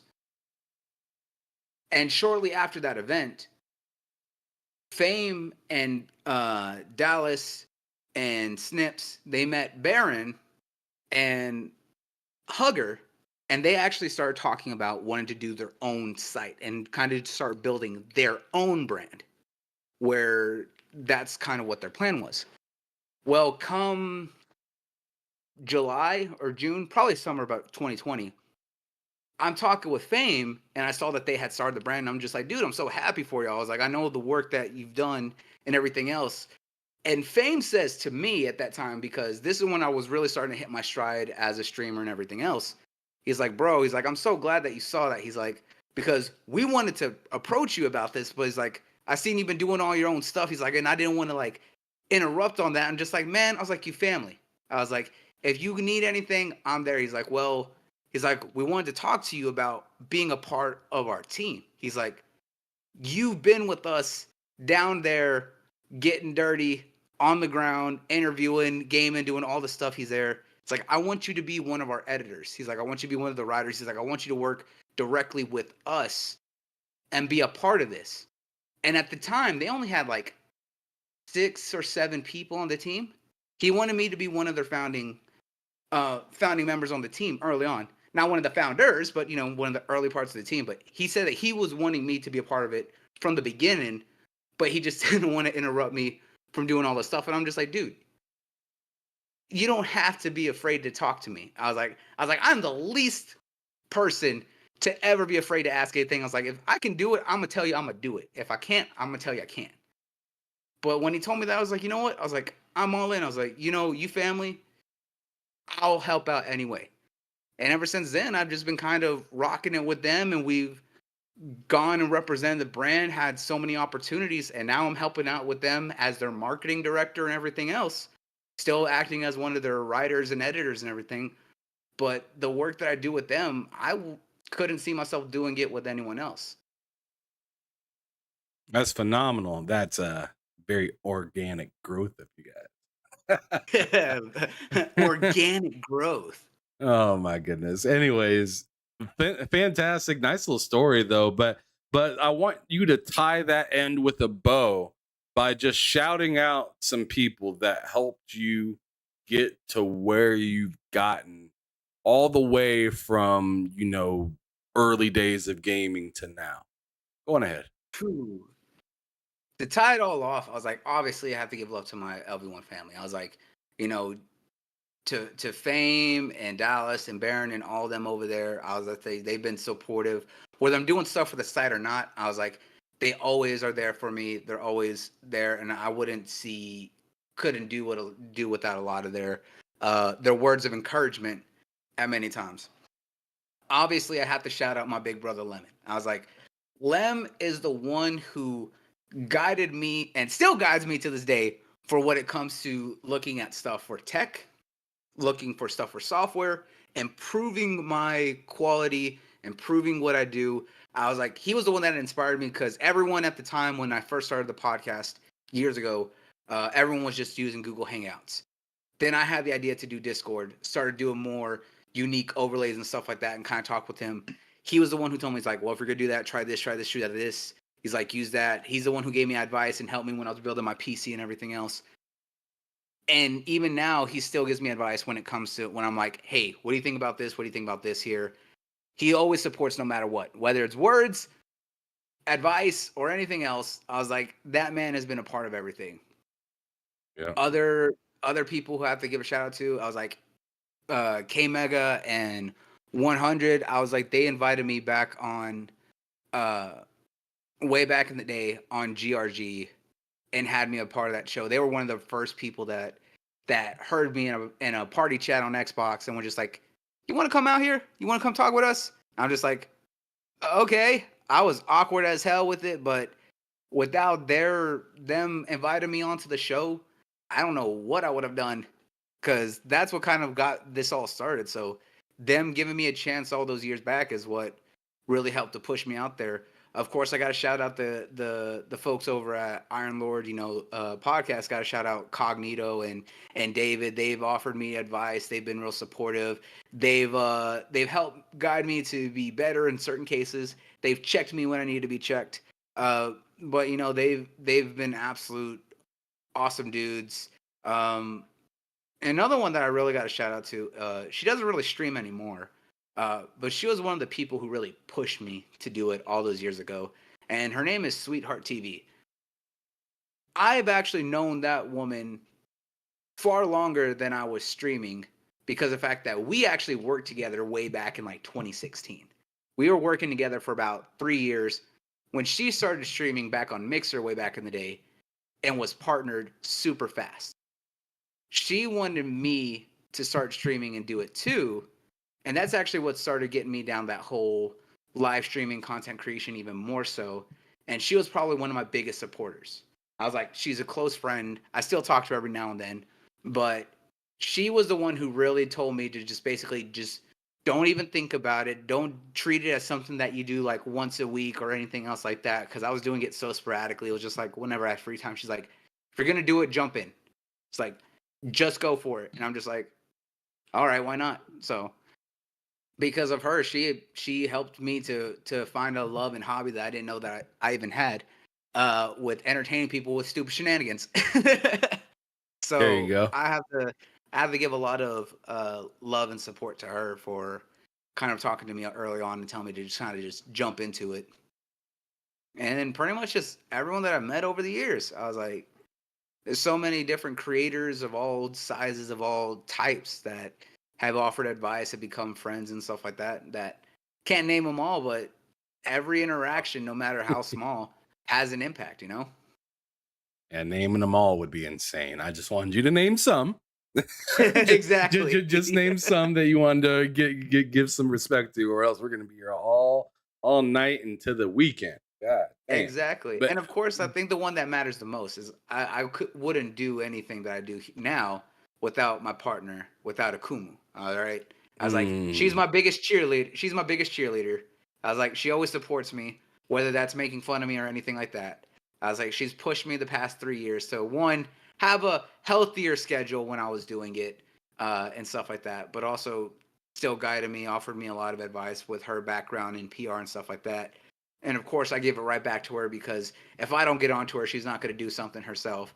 So couldn't really teamwork. do what I do now. Exactly, teamwork. I was like, so we've kind of built something together with everything that we've done here. That opportunities come for both of us, and even if it only comes for one, we make sure that both of us are involved. Like if I get invited to events, I was like, I always make sure that gets in with me and comes with because I'm just like I'm not doing anything without her, especially if we're both going to be there. It's different if I'm going somewhere by myself and she can't go, and then I'm just like, yeah, I'll go. But for the most part, it's always us, you know. Tag team. And then of course, shout out to Cootie in the chat because she's been following and supported for like 6 years. That's awesome. That's awesome. So here's kind of a weird twist that I rarely do for right after this question. But I'm interested in your opinion because you are a content creator, but you're not like you don't work for like IGN, you don't work for like Game Rant, you don't work for any of these kind of things.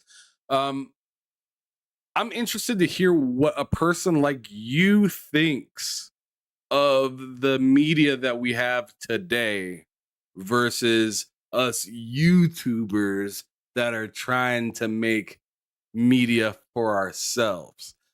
An example that I'm going to use is yesterday I actually posted something on Twitter, kind of pissed me off a little bit. And what it was me pretty much ranting about the 12-minute gameplay that was Vampire Survivors. Mm. And I was like besides myself when I watched that 12-minute thing from IGN. I was frustrated and angry. I mean, obviously not like I'm not like throwing controllers or anything like that. I'm just like, why did I like I felt stupid for clicking on the video. You ever have one of Hmm. those where you go to watch a supposedly a reputable site, and you're just like, what the fuck are you guys doing? Uh, yep. And you look down and they got like 50K views or something like that. And it's like, so you're just getting people here to watch garbage. Yeah. You guys are just making, and so what it was 12 minutes of gameplay of Vampire Survivors co-op. I told my Yeah, the wife, couch. I told my wife, hey, come take a seat. I got something to show you. She brought her laptop in. She was in the middle of working, so she was kind of multitasking. I turned it on, and she's like, "Oh, Vampire Survivors has co-op," and I was like, "Yeah, let's check it out." And the woman is sitting there, like on IGN, and she's fine. The host, I don't really have very much beef with the host. The host, because I don't think that she's the one handpicking all these people to come in, right? Yeah. I don't know. Maybe I'm wrong. But like the host was there. She turns on the game. Might I add, she goes to a pretty advanced level in the game. Yeah. But she's playing 4-player couch co-op where the 3 other players I don't think played before. So when they all hopped in the game, they were just running around like a bunch of 4 or 5-year-olds on the screen. And it wasn't 12 minutes of gameplay. It was like 10 minutes of nonsense. Is what it was. It was essentially like, imagine if Roblox was couch co-op. Oh. And you had 4 little people, 4 little kids come through. And you just gave them the controller and said, "All right, you guys, get to work." And they're making calls, "Hey, come over here," and only one of the 3 of the 3 others are listening. That's exactly what it was. And I'm just like, dude, you guys are a reputable site. You guys are supposed to be a reputable site, and you're supposed to be informative. The only thing that they said by the end of that whole 12-minute thing was, it was fun. I don't give a fuck if it's fun. Like you could throw any game on the screen and say it was a blast. You can do that with any game. But IGN chose the host and what felt like 3 people off the street and said, "Here's a controller. We're rolling. Action. Play the game." And it was an absolute mess. It was an absolute mess. I was very disappointed. My wife walked away halfway in it. She walked away and she's like, "I cannot watch this," because she's played Vampire Survivors before. She's played Vampire Survivors before, and we're sitting there trying to learn, what's going to be in this game. We see things, and we're asking each other, "Hey, what's that on the screen right there?" They're not talking about it. They're not doing anything, but just being a bunch of jackasses on screen. And it's just like, wow, man. I was just very frustrated. Before I let you answer that, I'm gonna get to these super chats in the chat from Silent Cypher. He said the first one is, "It's IGN. I wasn't shocked due to their history." Then he goes on to say, "Couldn't have provided better footage. Me, a rookie."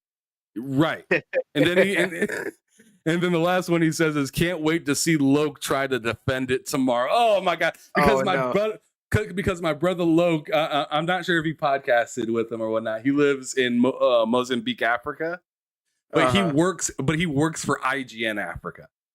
Oh, so that's the joke right there. Silent Cypher is saying, he said, "I can't wait to see Loke try and defend it tomorrow," because we have our panel show tomorrow, which I definitely need to get you on at some point. We'll work on the scheduling and whatnot off camera.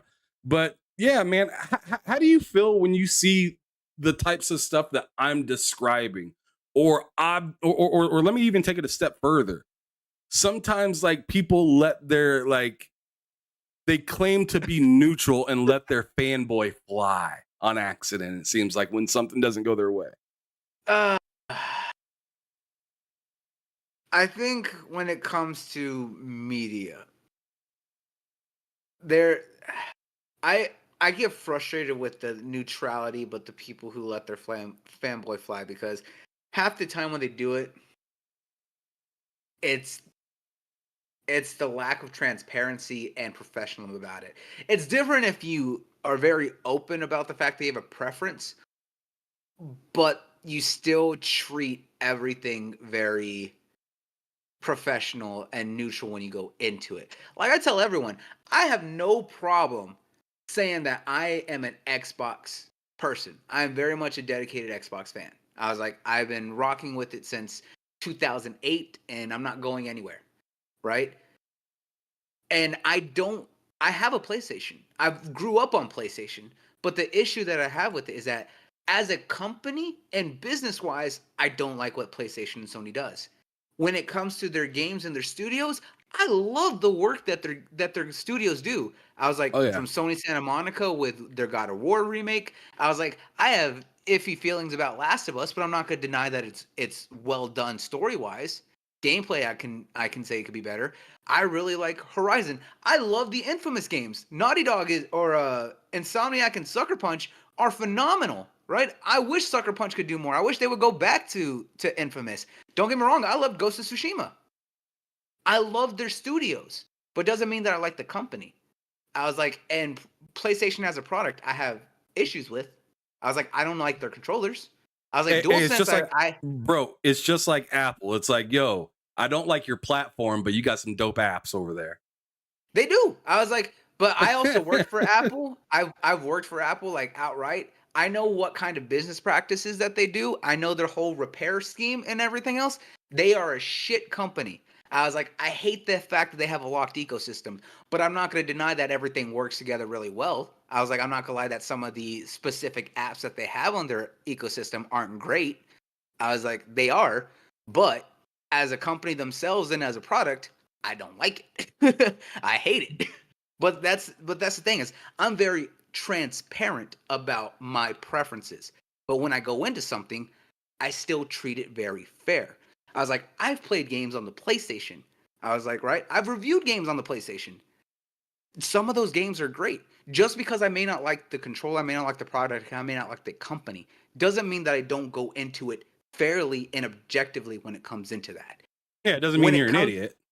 exactly, I'm not. I was about to say, but that's the thing is, it comes down to the genuine transparency that some people have and others don't.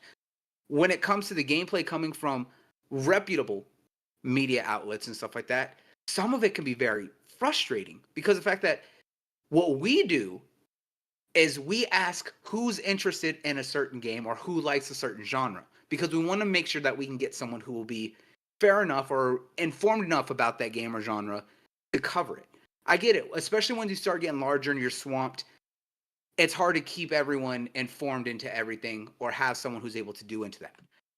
But you need to have someone who at least has some sort of experience with it. It's the same thing that happened with that writer or editor at Kotaku all those years ago who did the gameplay video of Cuphead, who didn't know basic platforming, who couldn't do that jump dash in the prologue and the tutorial that told you how to do it and was stuck there for like 30 minutes and he said that he just couldn't do the game. And I'm just like, why did y'all release this gameplay footage of this dude who was stuck in the tutorial stage who didn't know the basics of a jump dash when it clearly explained what to do and put that out there? And then he's just like, one, I couldn't do the controller and I'm not used to that genre. It's like, okay, then why are you the one covering it? Why are you the one playing it when this is a very specific type of genre that takes someone who needs to know how to play? If you're not used to platformers, if you're not used to shmups, if you've never played Contra, then you don't need to be playing a game that is harder than that. Right. So when I see that kind of stuff come out, I'm just like, why are y'all doing this? I was like, y'all are the people who are getting these exclusive first looks or first experiences or being able to brand debut these brand new games that have not been announced anywhere else yet. And I was like, and if they're not coming directly from the developers and y'all show them off, and y'all Yep. have someone who doesn't know how to really approach those types of games, you could absolutely turn off any sort of excitement or new audience that may be interested into that title because of sheer bad gameplay. Yes, there's maybe the people who are just like, y'all are just bad. I don't care. I want to do it myself. But it's like, if this is the first time showing it off, you need people who know what they're doing. When it comes to like Vampire Survivors, those survivor styles games are very particular and you need to have some sort of basis. So when you have 4 people that are just going to go off and do all sorts of shenanigans, I was like, unless it's one of those types of videos where it's specifically shenanigans, that's not a good look when you're debuting it. Like if it was me and my friends, I was like, we know that we're going to all go off into a different corner and see who could do better and be stupid on their own, compared to if we were just like, all right, let's take this serious and make like the ultimate area protection and see how long we can last or anything like that and optimize. That's 2 different things. If you're trying to do this in a professional manner to show something off, you need to have at least some sort of history or idea of what it is that you're doing. That's the Exactly. issue. I mean, just I'm gonna read off, and I was looking at my phone just a moment ago because I was looking up the video that we're talking about, that we're pretty much talking about right now. And I wanted just to read off the first 3 comments right when you go into that video. The first 3 comments. The first one says, "Remember when IGA was, or when IGN was a collection of people who actually played video games like 20 years ago?" The next one is making this and I 100% agree with this one. This is the one that I was just like, you know what, I'm writing a damn comment to. Like this is the one I read yesterday that made me be like, I'm writing a damn comment to because I'm frustrated with this. But this person says, making this game look way more difficult than it's supposed to be, even for game journalists who don't play games. And I was just like, for the love of God, that's a fact. And then Oh, dude. the last one, this person says, a little weird that none of them have played or watched any Vampire Survivors before making making the video. Yeah. And this person, their comment was a little wrong just because the host played the game before. But she's played so little of the game that she didn't even know how to direct these people to the right level to even. She went straight into a DLC level. Mm. And in Vampire Survivors, DLC levels are fucking rough. They When you absolutely don't are. know what you're doing. They are very difficult, and a lot of them you need to have an advanced experience because you need to have at least most of your unlocks done, as well as some of the hidden characters to be able to really do some of those levels, because of the fact that you absolutely need the stat boost and everything else. And Absolutely. trust me, I've put a lot of time into a lot of survivor like games. I was like, Kuri can actually comment on this there in the chat, because the fact that I played one actually earlier this year that was in early access, called Soul Survivors, I think they were called.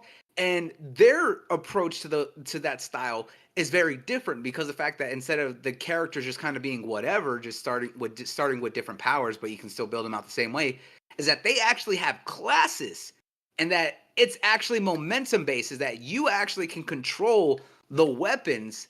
So it actually takes a lot more strategy, a lot more interaction, compared to, I can just take this one strong character, get all the same upgrades no matter what, and then stand in one spot and let's see what I can do here. I was like, I've put in so much time, so I know the small nuances and differences that can go into those games. When I saw that, I'm just like, I'm turning this off. Tragic. Absolutely Yep. tragic. Shout out to the salt mines up in the chat, making some of your favorite salt on YouTube. I tell you what, that guy, the salt mines, I had him on this show a while back, way back, I believe, when I used to like do recorded. I think he was on when I used to do recorded episodes. I don't remember exactly if it was recorded or if it was live at that time, but it was fairly early back into to this. And I tell you what, he has some of the most insane production to his salt videos. Like where Alex just kind of sits there and just talks. This dude is just on another level with it, and I think it's really his stuff is really funny. Although it is a little bit of fanboy stuff, whatever. It's still really funny, and if you can enjoy a good joke, I highly recommend checking out his channel as well. Oh, I Um, love when you're able even if you're a fanboy or not, able to just kind of lean into that and be absolutely beyond like over the top with it. So if he's got insane production value, I appreciate that. Absolutely, it's really nice. But he was saying to you that he likes shades, and I think you replied back to him already. But yeah, man, stun of shades, stun of shades. But anyways, Always. let's go on ahead and move on because we actually got to touch down on these last few questions before we get up out of here because I like to try to keep the podcast around 2 hours. Sometimes it gets out of hand, but today I am in control. So let's go on ahead and get to it. The first one I want to ask you is, and I ask these questions to pretty much everybody that comes on because these are like the fun kind of quick hitting questions on the way out the door. So first Yeah, one yeah. is, um, what's a game genre that you refuse or don't really enjoy playing? One that I refuse to play. There's two specifics, but there's one that I'm a little bit more open to. I don't like simulators, like full on deep ingrained simulators. I can't do. I was like, especially like truck driving simulators, all those kinds of stuff, like the really deep, like specific ones. Those can be too much for me. I was like, those are so. It's like great. I'm basically playing a game about a real life job that I'm not gonna do. Yeah, blue I'm collar not simulator. exactly. Or I was like, there's some that are interesting, like PC Builder Simulator. That's cool because I like building PCs. Car like Mechanic Simulator. I like that because I like cars. I've been a mechanic. I built cars, so I think those ones are a little bit cool. They're very technical. They're very accurate. But there's others that I'm just like, I don't want to do this. And it's why like racing simulators I don't like. Like iSim and a lot more of the specifics that are very technical, I don't enjoy those. But when it comes to racing as I call them more what's it, arcade racers, I'm more open to those, like Forza Horizon. Of course, you look at games like Mario Kart and a lot of those, even Need for Speed, Burnout, those classic, those arcade style racers that are way over the top to be over the top. Right. I like those. Same with like Me the too. Crew. The Crew is very dope. I like arcade racers, not racing sims, because it takes the enjoyment out of it for me because it's So too you're not realistic and excited. You're not excited for the new Forza. oh, here's the thing. I'm excited because it looks beautiful. I'm not going to play it because I'm going to be 100% honest. I might try it out, but it's not something that I'm just like, "Oh, I need to play it right now." But it looks phenomenal, the continuous work Oh that they no, do that into it. car PG element might get you. Well, that's why I like Horizon, because it's also more of a arcade racer, cuz look at all the DLC they have with like especially like Hot Wheels. I was like, I love that stuff, right? But it's more arcadey than it is simulator. It still has the RPG elements that is in motorsport, but it kind of rides more into the arcade style of racers that I personally like. The other Right. one for me is sports. I don't do a lot of sports games like NCAA, Madden, NFL, NBA 2K, or NBA, all that kind of stuff. I was like, I can't do sports games. Even like MLB the show, everything else. They were never my thing because I was never a sports person. I didn't My whole family was sporty. I was not. Do I watch sports? Sure, I'll watch it every now and then. But I'm not so ingratiated in sports and have like, oh, I played sports all the time. I love sports so much I'm going to play all of them. Like I'll enjoy FIFA every now and then, but it's not something that I'm just like, oh, I need to play the newest FIFA all the time, every day. Out of all the sports games, I liked the street versions because they were arcadey, like NBA Street, Yes. NFL Street, Oh, FIFA Street. bro. That shit right there was the jam. I was like, me and my cousins would play that all the time, and it would be over the top. It's like why what was it back in the day, the NFL the Blitz. I was like, Blitz was the shit. I was like going to arcades and playing the Blitz arcade machines with people there and just wrecking it. That was fun. I would say I'll do those. But when it comes to actual sports, I can't do. I can't do them.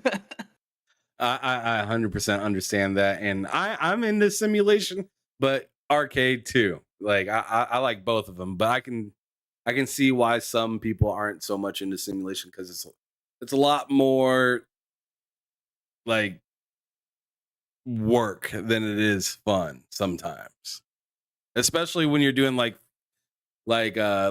franchise mode and you're like working with trade deadlines and all this other stuff. It's just like I could see why like a person like yourself is like, man, I ain't trying to do all that shit. I don't Yeah, or care like so about might this. mention like Football Manager. Like, don't get me wrong, I love soccer. Like, out of all sports, I'm a soccer dude, right? Football is my thing, but I don't want to play Football Manager. Talk about having to manage a team and do the training and all the minute shit. I was like, that pay someone to do that. That's not my job. I was like, I don't want to do that job. It's why I'm not one.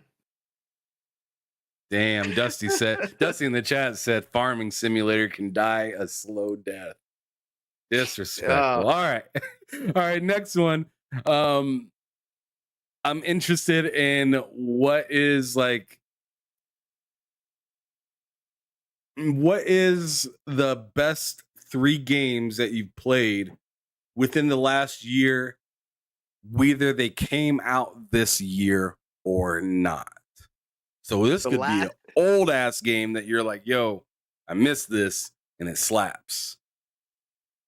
the Like for best me, three games. for example, I just got done finishing Max Payne 3, and bro, that shit was nuts. All right, so the best 3 games that I've played is I was like, and I stand by this because I'm gonna go old school.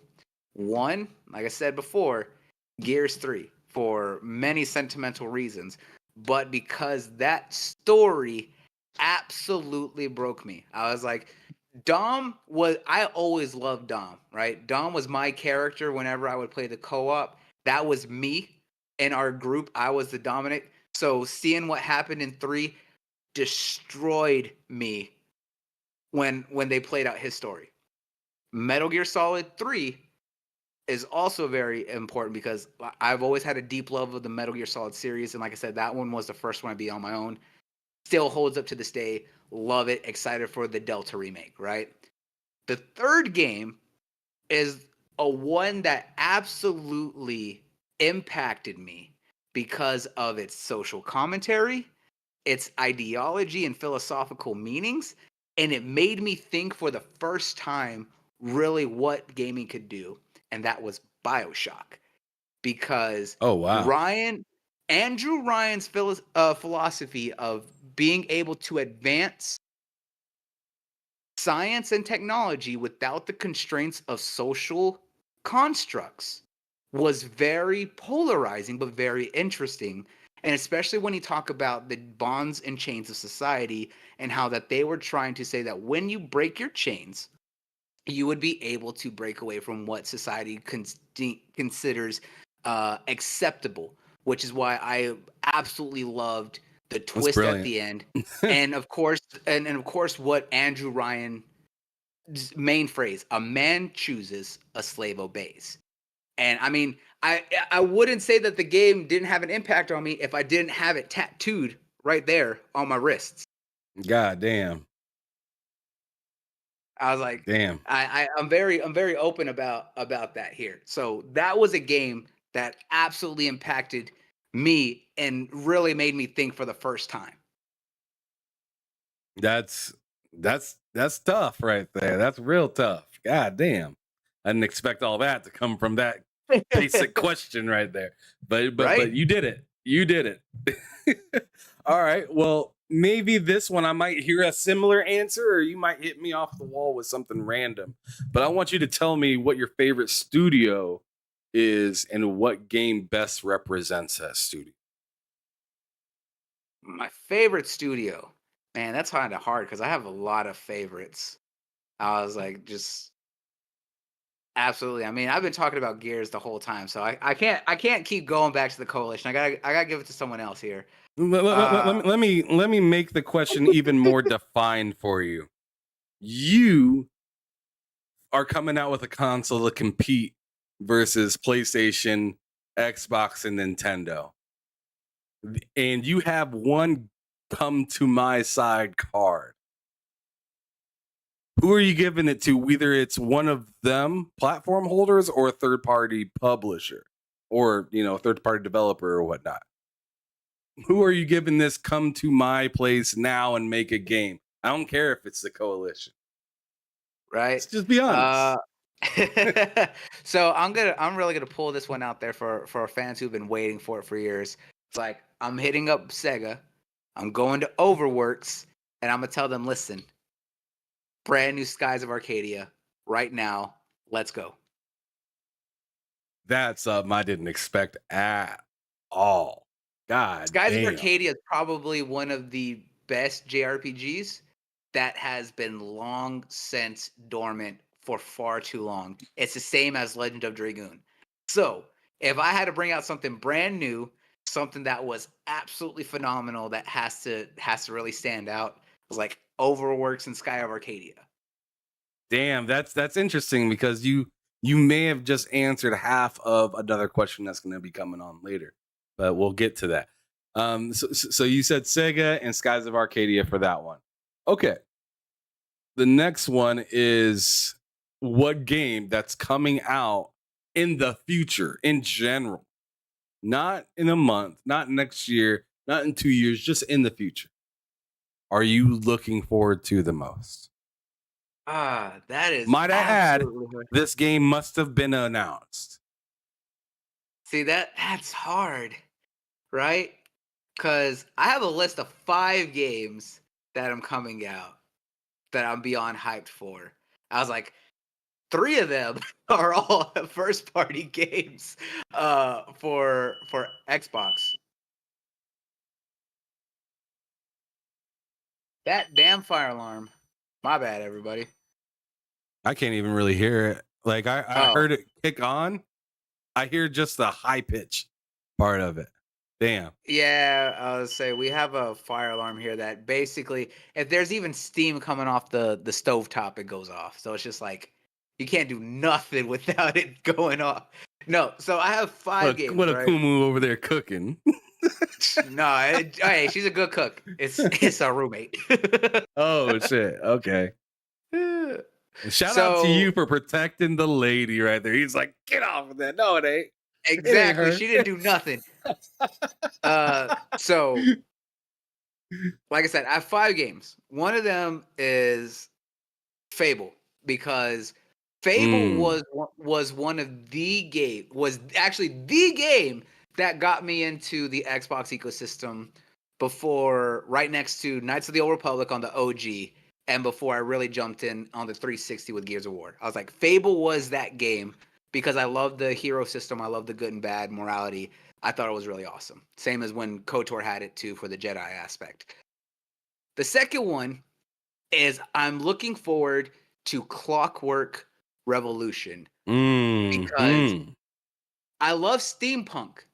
Obviously, I was like, I got the BioShock vibes. We got I was gonna say if you like writers. BioShock, you loving that. Exactly. I was like, and the Dream Team is coming back for that from everything that they worked on in the past to make that project has me hyped.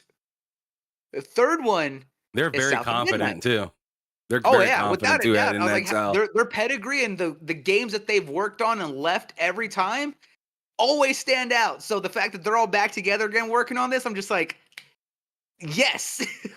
It's So I'm insane. like, It's weird that their culture, because they're like joking around, bullshit, and putting out these crazy like memes and videos, and motherfuckers having a problem with tacos and and like shit is weird over there. And then throughout all of that, then the showcase, it's like perfection what we see, and it was like, what the fuck? Like this goofy ass group of people over here making this pretty ass game. What the hell is Right? going Yeah, I mean, look at what they did. Look at what they did for their joke video that they put out for the launch of Diablo 4. Literally, it was just, Diablo means devil in Spanish, right? They're like, huh, yeah.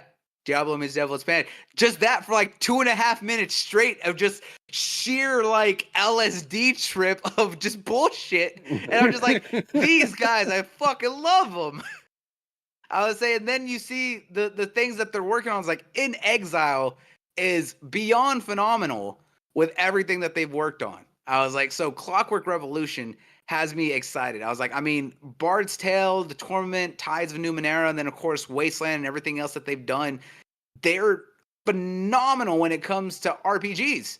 I was like, so them doing a first-person steampunk RPG shooter, I'm just like, fuck yeah, I'm in. I was like, let's do it. But it's just like, it's not only that, it's the people that are working on it and everything that they've worked on in the past is what's so exciting, is that the developers or the directors have such a storied history with everything that they've worked on some of the biggest RPGs out there, and they're coming back together for this game. And it's just like, I want that, It's special. right?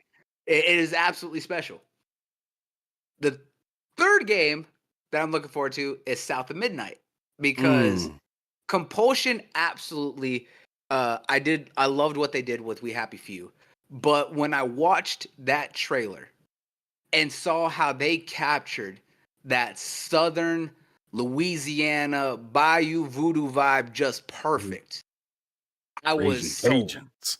Yeah, they did. I was like, from that blues that they had going on from, what's his name? They call him Shaking Bones. I was like, the way Yeah. that he was playing With the it, I foot was just tap. like, yeah, exactly. It just had that whole thing, the way they talked and the way they was all represented. I'm just like, oh my God. I was like, these Bayou Voodoo vibes. I was just like, I feel like I'm back in Louisiana. I was like, because growing up in Texas, I was like, Louisiana, right next door. We go trips over there all the time.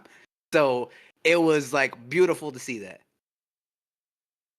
The fourth one that I'm excited for is Persona 3 Reload.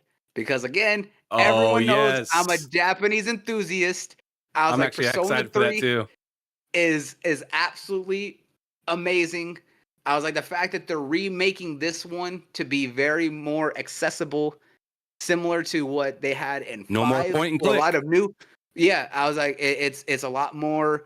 It's a lot more streamlined. What made Persona 5 the takeoff title that it was here? It was accessible for a Facts. lot of people who never did that. They made it more fast paced to match up to that. So I'm glad that they're overhauling it, because 3 was probably the game that really helped to make Persona stand out before 4, because 4 is what really brought it over, and then 5 was just, a runaway hit. I was like, but it was 3 that really started making Persona stand out from not just a spin-off of Shin Megami Tensei, and started to really get its own identity. And I think that's where it really stood out on its own. So I'm really excited for Reload. So I'm excited. I'm excited for that. And of course, the last one I have to mention here is the fact of that everyone knows I'm a Sega slut. I don't deny it. I was like, and everyone knows that I have probably one of the biggest loves for the series is Like a Dragon 8. Okay. I would say everyone knows. I was like, actually, that's how I got introduced to some of my friends over at Sega, and how Sega actually has followed me and showed me a lot of love over the years is because of my diehard love of the Yakuza franchise. I was like, now Like a Dragon. So when they announced and showed off 8, now called Infinite Wealth, I am so hyped for that game to come out next year. I was like, I loved 7 so much, and I'm really looking forward to what they do with 8. I was like, I actually watched the RGG Summit earlier this summer and was talking about it and was so excited. So those are the games that really have me the most hype. And I have to give a shout out to PlayStation, because I'm not a total jackass, is that Rise of Ronin. But that's because I'm a Team Ninja diehard. I was like, Ninja Gaiden All the Way was probably one of my favorite, most frustrating titles of all time. And now that Team Ninja seems to be really getting back into their groove, especially after Wolong and everything else, I'm really looking to see what they do with Rise of Ronin Redemption. Yeah, man. I mean, Koei Tecmo is out there, man. They've been coming back. I'll say this: Koei Tecmo was kind of in their lull for far too long and not doing anything, and now that they're really kind of coming back, I'm glad that they've kind of been approaching things more, multi-platform. I was like, they still got a ways to go. I was like, but I'm glad that they're getting back out there. I was like, now if Konami can get their shit together, we'll see what they have. Yeah. I mean, a lot of people have been wondering what the hell is going on with that. Now that we have these, Metal Gears coming back, it's like, are you guys working again? Or are you guys just kind of just throwing this out there? Right, We'll see. right. We'll see. We'll see here. Yeah. As I say, they look at what they're doing with Silent Hill. It's like they're really dropping the bomb with Silent Hill with the 2 remake, which still salty that it's going to be exclusive. I was like, honestly, I feel that one should have just been everywhere. But then the fact they have like 3 other projects, so you think Silent Hill F being the first Silent Hill based in around Japanese culture and stuff like that has me interested and excited. Then their project with Behavior, and then what's it, Bad Robot Games being the interactive story that they're gonna do. Like they're kind of doing a lot with Silent Hill, so I'll kind And of Bloober. see what they're doing. Yep, at Blooper too. So Um, we'll kind of see what they got cooking over there. I would say now if they can just get off their ass with Castlevania. But then again, if anyone wants Castlevania, I was like, just go play Bloodstained, because Castlevania ain't the same without Igarashi. Just gonna say. gotcha. All right. So there was that one, but now is the question that I was interested in how this is going to tie up to something that you previously talked about, which is if you were able to revive 2 games like that are dead IPs right now, completely dead IPs. And you see why I'm saying this is why you kind of answered that partially earlier. And that's you answered half of that with Sega earlier, Yeah. right? Yep. But maybe you have 2 other ones. So I'm gonna allow you to add that one as a third Okay. and add 2 more now. So obviously, I'm gonna hit Sega for Skies of Arcadia because it needs to come back. Also, gonna swipe up something somehow. Go pull out some magic voodoo to make it happen. But Legend of Dragoon. I was like, Legend of Dragoon was probably one of the best JRPGs on PlayStation 1. And the fact that it's still loved to this day and people play it now that they finally made it available on like the PlayStation Virtual Console or whatever, to be able to play the PS1 version, and how many people go back and be like, yeah, this is awesome. That even the team over there at because they're no longer Japan Studios. Like they're the I don't know what the name of the new studio that basically just sees all the what's it, Astrobot games now, because that's basically made up of all the former Japan Studio team.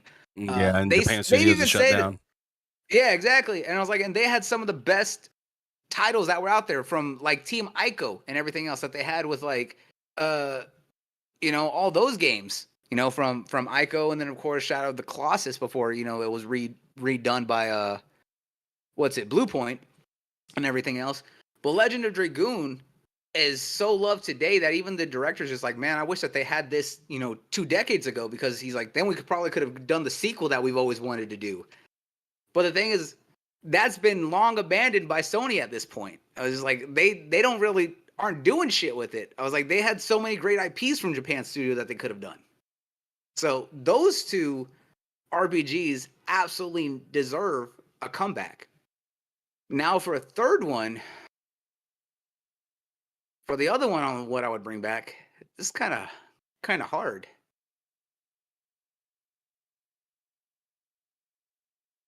Because now I'm kind of really thinking back about games that I know that I've played that are not really getting any love anymore. Oh, you know what? This one's gonna go. This one right here is for my horror fans. All right, Siren.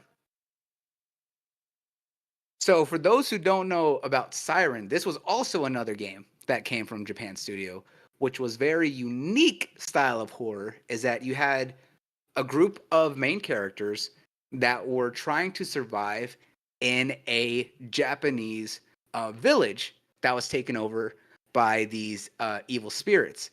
But the way that you would actually try to avoid these monsters is the fact that you actually had a special power to where you were actually able to see through these monsters' eyes, and it would actually create a split vision on the screen where you would actually see where you can see and then what the monster sees. So you would So actually be kind of like that game by Bloober previously. no, The no, no, medium, not no, like no, the it's not the medium at medium all. because no, not the medium at all because the fact that what they just did is that they just created the same level but Yeah, two the layers, same world, two two ways. worlds, But but you're in the same spot, kind of. yeah, yeah. But this one is specifically is that you're actually still in the same world, but you're seeing two different perspectives now. So you're seeing your main perspective, but then you're also seeing the monsters' perspective. So if they're moving and running around, you're going to see where they're looking, going, and everything else here. So you're able to use that as a way to see if they're near you or not, or being able to see which area that they're in to basically move around. Because you can fight on a very limited basis, but you're basically using this special power to see through their eyes to basically avoid them. Because you have characters that can fight, and then you have characters that can't. Because I think that there's even one point where you're playing as a little girl trying to run away. Okay. I was like, so Siren was probably one of the more unique titles of horror that I would love to see a comeback. Uh, that also this I believe this was a Sony owned IP that hasn't been touched since like the PS3 since like 2012 with the last one that they put out. Of course, if I had I'm to throw out another horror title, I was to say Rule of Rose coming from Atlas. I mean, if anyone played Rule of Rose, that game was fucked up. Like Atlas is really great about getting dark with their stories. I'm not even gonna I'm like no shit. It's like Atlas is great at telling mature stories. I was like, and Rule of Rose was probably one of the more like messed up horror games out there. That's great. So You were like passionate that's about it. my You're like, list. this is fucked up. Oh, I'm not even joking. Like if anyone's played any Atlas titles, is that they make some pretty fucked up shit. I was like, look at Catherine alone. I was like, it's very well done, and it really makes you question and think a lot about the concept of relationships. But the way that they present the story and the way they do it is fucked. I was like, even what they do in Persona, I was like, especially with those, I was like, you're talking about high school kids and some of the messed up things that happens to them. Some of that shit was fucked up. Exactly. And that's not even going into some of their other titles and like how dark things get in like the Shin Megami Tensei series, same even with the Soul Hacker series. I was like, they're great at being dark. I was like, but they dress it up with bright colors or Mm-hmm. neon. I would say they just know how to present the story well. And pretty little jokes and stuff like that. Exactly. I was like, Catherine is all. If you want nothing but penis jokes and all sorts of stuff, I was like, Catherine's got you covered, especially with its very unique blend of like pink and purples all day, all night. I would say, but they're gonna go heavy into the aspects of relationship, sex, and all sorts of that's gonna really make you think a lot more. I would say, but they dress it up very, very heavily and very dark. A lot of the way that people approach that. I was like, Atlas is just good at what they do at being messed up. Let's just be 100% honest. No doubt. All right, now we're down to the last two questions of the show before we get up out of here. And I always feel like these two questions are pretty important because it's always nice to see kind of what's forecasting for the guest at the moment. So I want you to answer me And I'm gonna ask you both of the questions at the same time. If you need a reminder of what the second question is, just let me know. But I'm Hmm. asking you what frustrates you in gaming, and then also what would be a dream come true in gaming. So first, hit me with what frustrates you in gaming, and this could be in any aspect, whether it's community, whether it's you know, the news, the stuff that you see about it, the actual development part, just any aspect of gaming. What would you say is a top thing that frustrates you when it comes to game? Comes to gaming, I think the thing that frustrates me is not necessarily the community, it's the social media community. Because as I stated, when you go to these live events in person, whether that's E3 when it was happening, PAX, Gamescom, Tokyo Game Show, Paris Games Week, any of these events, right? People there are passionate about gaming and they're loving having a blast with everyone talking about games. When you look at the gaming community on social media, it is a cesspool of whiny, toxic, salty bitches that have no lives. I'm not even joking. I was I know like, you're not. That's it, why it's funny. that's the best way to put it is that there are some people out there that are just whiny, toxic, just annoying shits for no reason, right? I was like, Man. they sit there on social media to be absolute just dickheads because I was like, and some of them get big and popular because they're whiny, toxic dickheads. I was like, there's so many people out there, and they're all from different groups. I was like, I know there's some here on and that are PlayStation fans. There's some that are Xbox fans. There's some that are Nintendo fans, and then there's the ones that are PC diehards. Right? I'm not gonna drop names, but I've seen more than enough of them that are just absolutely infuriating. That it makes me like wonder how the hell they have the fan base that they do. But then I realized I was like, they're appealing to those toxic, whiny assholes, and that's where they're getting their attention. And that's the thing that infuriates me is like, yeah, we joke about the console wars, especially back in the day when it was like PlayStation versus Nintendo, or really Nintendo versus Sega in the early days and stuff like that. But that was all in the pages of a magazine. But realistically, if you were a gamer, people are just like, oh man, you're one of like 20 people in our town that are gamers out of, 1,000, whatever. So y'all all hang out because it was so niche. Now it's so broad that you're going to have these annoying people that you're going to see. That's what frustrates me with gaming today, really. Man, I feel that. I felt that loud and clear. I loved it. I loved it because that was very honest. Now, on the opposing side to that, I'm interested in now what your dream come true in gaming could be. And I want you to be kind of selfish with this. Okay, be kind of selfish what I love about gaming or what my What? dream No, come true. no, no. What your dream come true would be. Yeah. Well, my dream come true in gaming for me personally, I would love the opportunity to either be an NPC in the background, voice a character, or just be a guest. Like when I'm always happy and excited to see some of these collaborations for uh special things, whether it's something small or not. No matter who it is, I'm always happy for. Like we look at some of these big names like Maximilian dude, amazing person, great human, very passionate about fighting games. So when he gets to be in some of these things here, especially when it comes to fighting games or anything like that, I am so happy because this dude is like a voice for the FGC, right? I was like, I would love to have an opportunity to be that. Look at one example here is like look at Like a Dragon Ishin that just came out here. Was Right.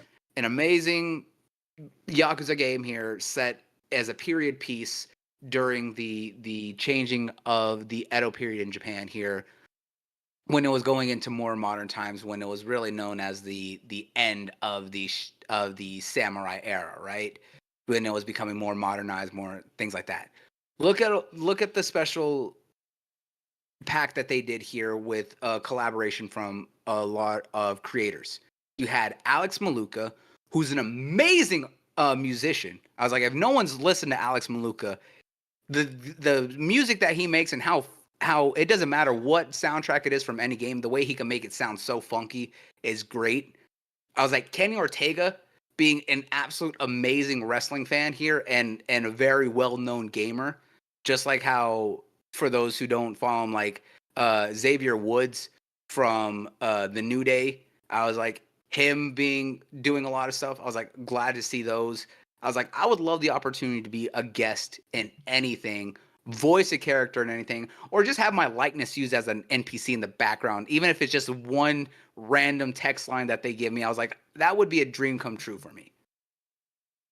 Man, that's awesome. Yeah, that would be pretty damn amazing to be part of a video game. And yeah, I've seen and heard about things of that nature of being in video games from like a content creator standpoint or something like that. I believe one of the main characters in Tiny Tina's Wonderland was actually uh just a regular person that won a contest to be in the game. I believe so. And I was like, and look at that too. I was like, the Borderlands series and Tiny Tina herself are all from the mind of Ashley Birch and her brother, who were YouTubers, and he was literally submitting scripts to be a writer before, I believe it was before Gearbox actually picked it up, and he's like one of the main writers on it, and she helps him with writing the scripts for those games before she voiced in it herself. I was like, they were YouTubers. Like, if anyone hasn't checked out, like, Hey Ash, what you playing? That's where they came from, doing skits on YouTube. That's insane. What you learn, it's Yep. insane throughout the I was times. like, I mean, just watching people grow from, whether they're in this kind of, genre or in this business, and then they end up all the way over here, or just, just some of the come up stories of like where it seems out of nowhere, but it's really not. yeah, and I think that's the beauty of what we do as content creators, because we always want to push ourselves and strive to do more. That's why I love and talk about Markiplier, because Markiplier has been a very big inspiration for me, from starting out as just a Let's Player and YouTuber, to then growing and wanting to create interactive stories that he wrote, and has now grown from what he did with just creating random characters that would appear in small skits or other videos that he's done, to then creating the murder of Markiplier, to then heist with Markiplier, to then in space with Markiplier, creating these growing like interactive stories, to now directing and writing a full-on movie based on an indie game that he played, that he's working on with the creator, with Iron Lung, right? I was like, that shows that there are people who have these aspirations to grow and do so much more. And you're talking about a dude who randomly got popular by playing Amnesia: The Dark Descent a decade ago, and all the custom stories that people made on that, to now writing, directing, and making a movie and interactive stories.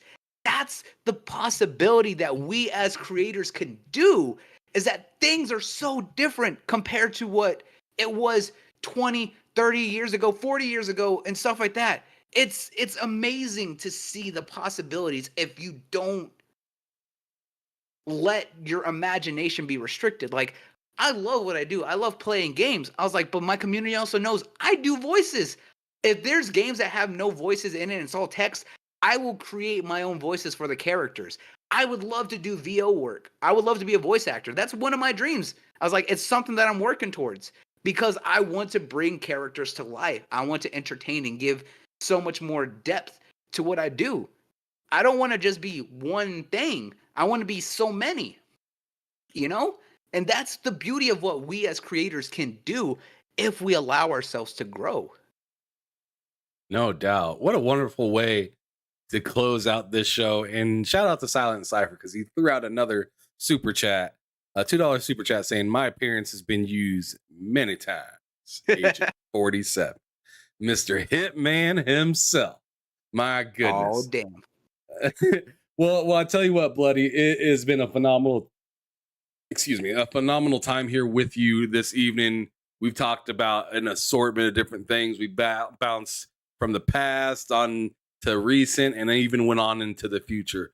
I appreciate you for making time for your day, coming through here. I know it's been a long time coming a little bit because, we talked way back, I'm thinking it's like the beginning of this year or something about that, about being on Yeah. here. And we finally got it to work out now. And I see that you're outside a lot more working and doing some more stuff than you were for a little bit. I see you coming out and Yeah. you're working. And it's looking good. And it's really good to be on podcasts with you, talking, hearing your thoughts in everything. Because, I mean, no matter what, no matter the walk of life whoever took, you can always take something away from someone. Exactly. And what I mean by that is that you can take something positive away from somebody and do your best just to continue to learn, become a better person, become a bigger person. I don't have to agree with everything that you say, but if you're actually spitting some facts within those opinions, then I can at least do my best to see where you're coming, and maybe that will gel me into a better person for the next conversation I have with somebody I don't. That brings up a Mhm. topic that maybe you brought up and brought some closure to me that I was thinking outside the box on. Mhm. So again, brother, thank you so much for coming to this episode of Behind Them Sticks. Please do me the favor and let everybody know where they can find you, your content, and all that. Go on ahead, brother. I appreciate you for inviting me on, brother. Like seriously, I was like, I know we've been talking about this for far too long, so it's good to finally get out here and be able to share my story, my history, my passion with everyone here. That's all I want to do. I just love to talk, enjoy the conversations here, and just let everyone get to know a little bit about me. But for those who want to follow me and keep up with all of my shenanigans, you can find me all on all socials on Facebook, Instagram, Twitter, because X is dumb. Elon Muskrat. It's Twitter, not X. Anyway, they can find me on all those. They can find me on Twitch where I stream 5 times a week. They can find me on YouTube. I'm in the process of getting stuff back up over there on my YouTube channel. That's all at Bloodieknux,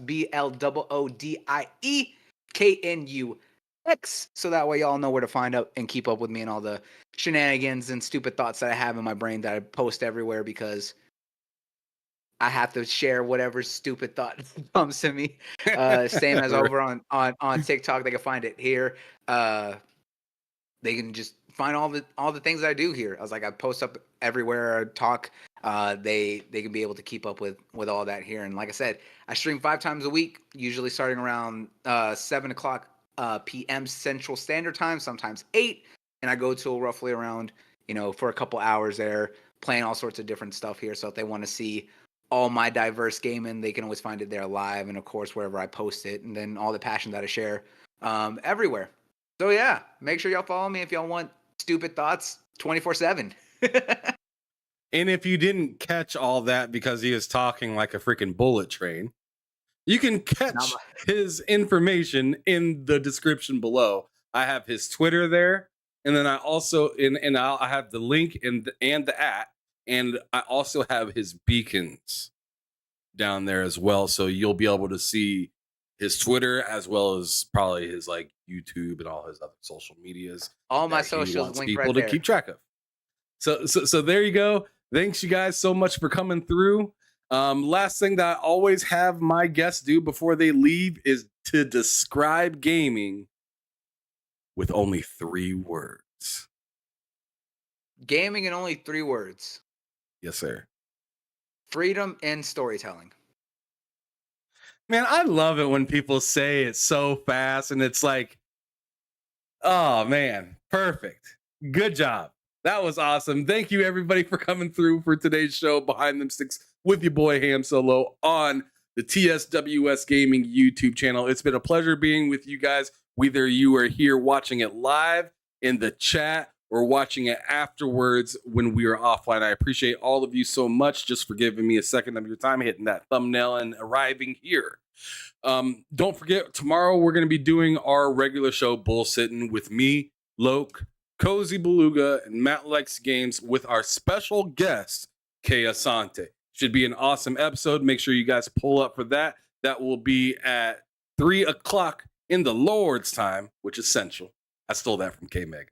And then also 4 o'clock Eastern. So make sure you guys pull up for an awesome episode. It should be interesting. Loke will definitely have some terrible things to talk about, and he'll definitely have some terrible takes for you guys to laugh about. And I'll definitely be spamming, that button. The horse is here. Yep. So anyways, make sure you guys pull up for that. It'll be a good damn show. Y'all have a good rest of your night. And as I always say on the way out, make sure that you're keeping it gaming or keeping it moving. Peace out, y'all. Peace.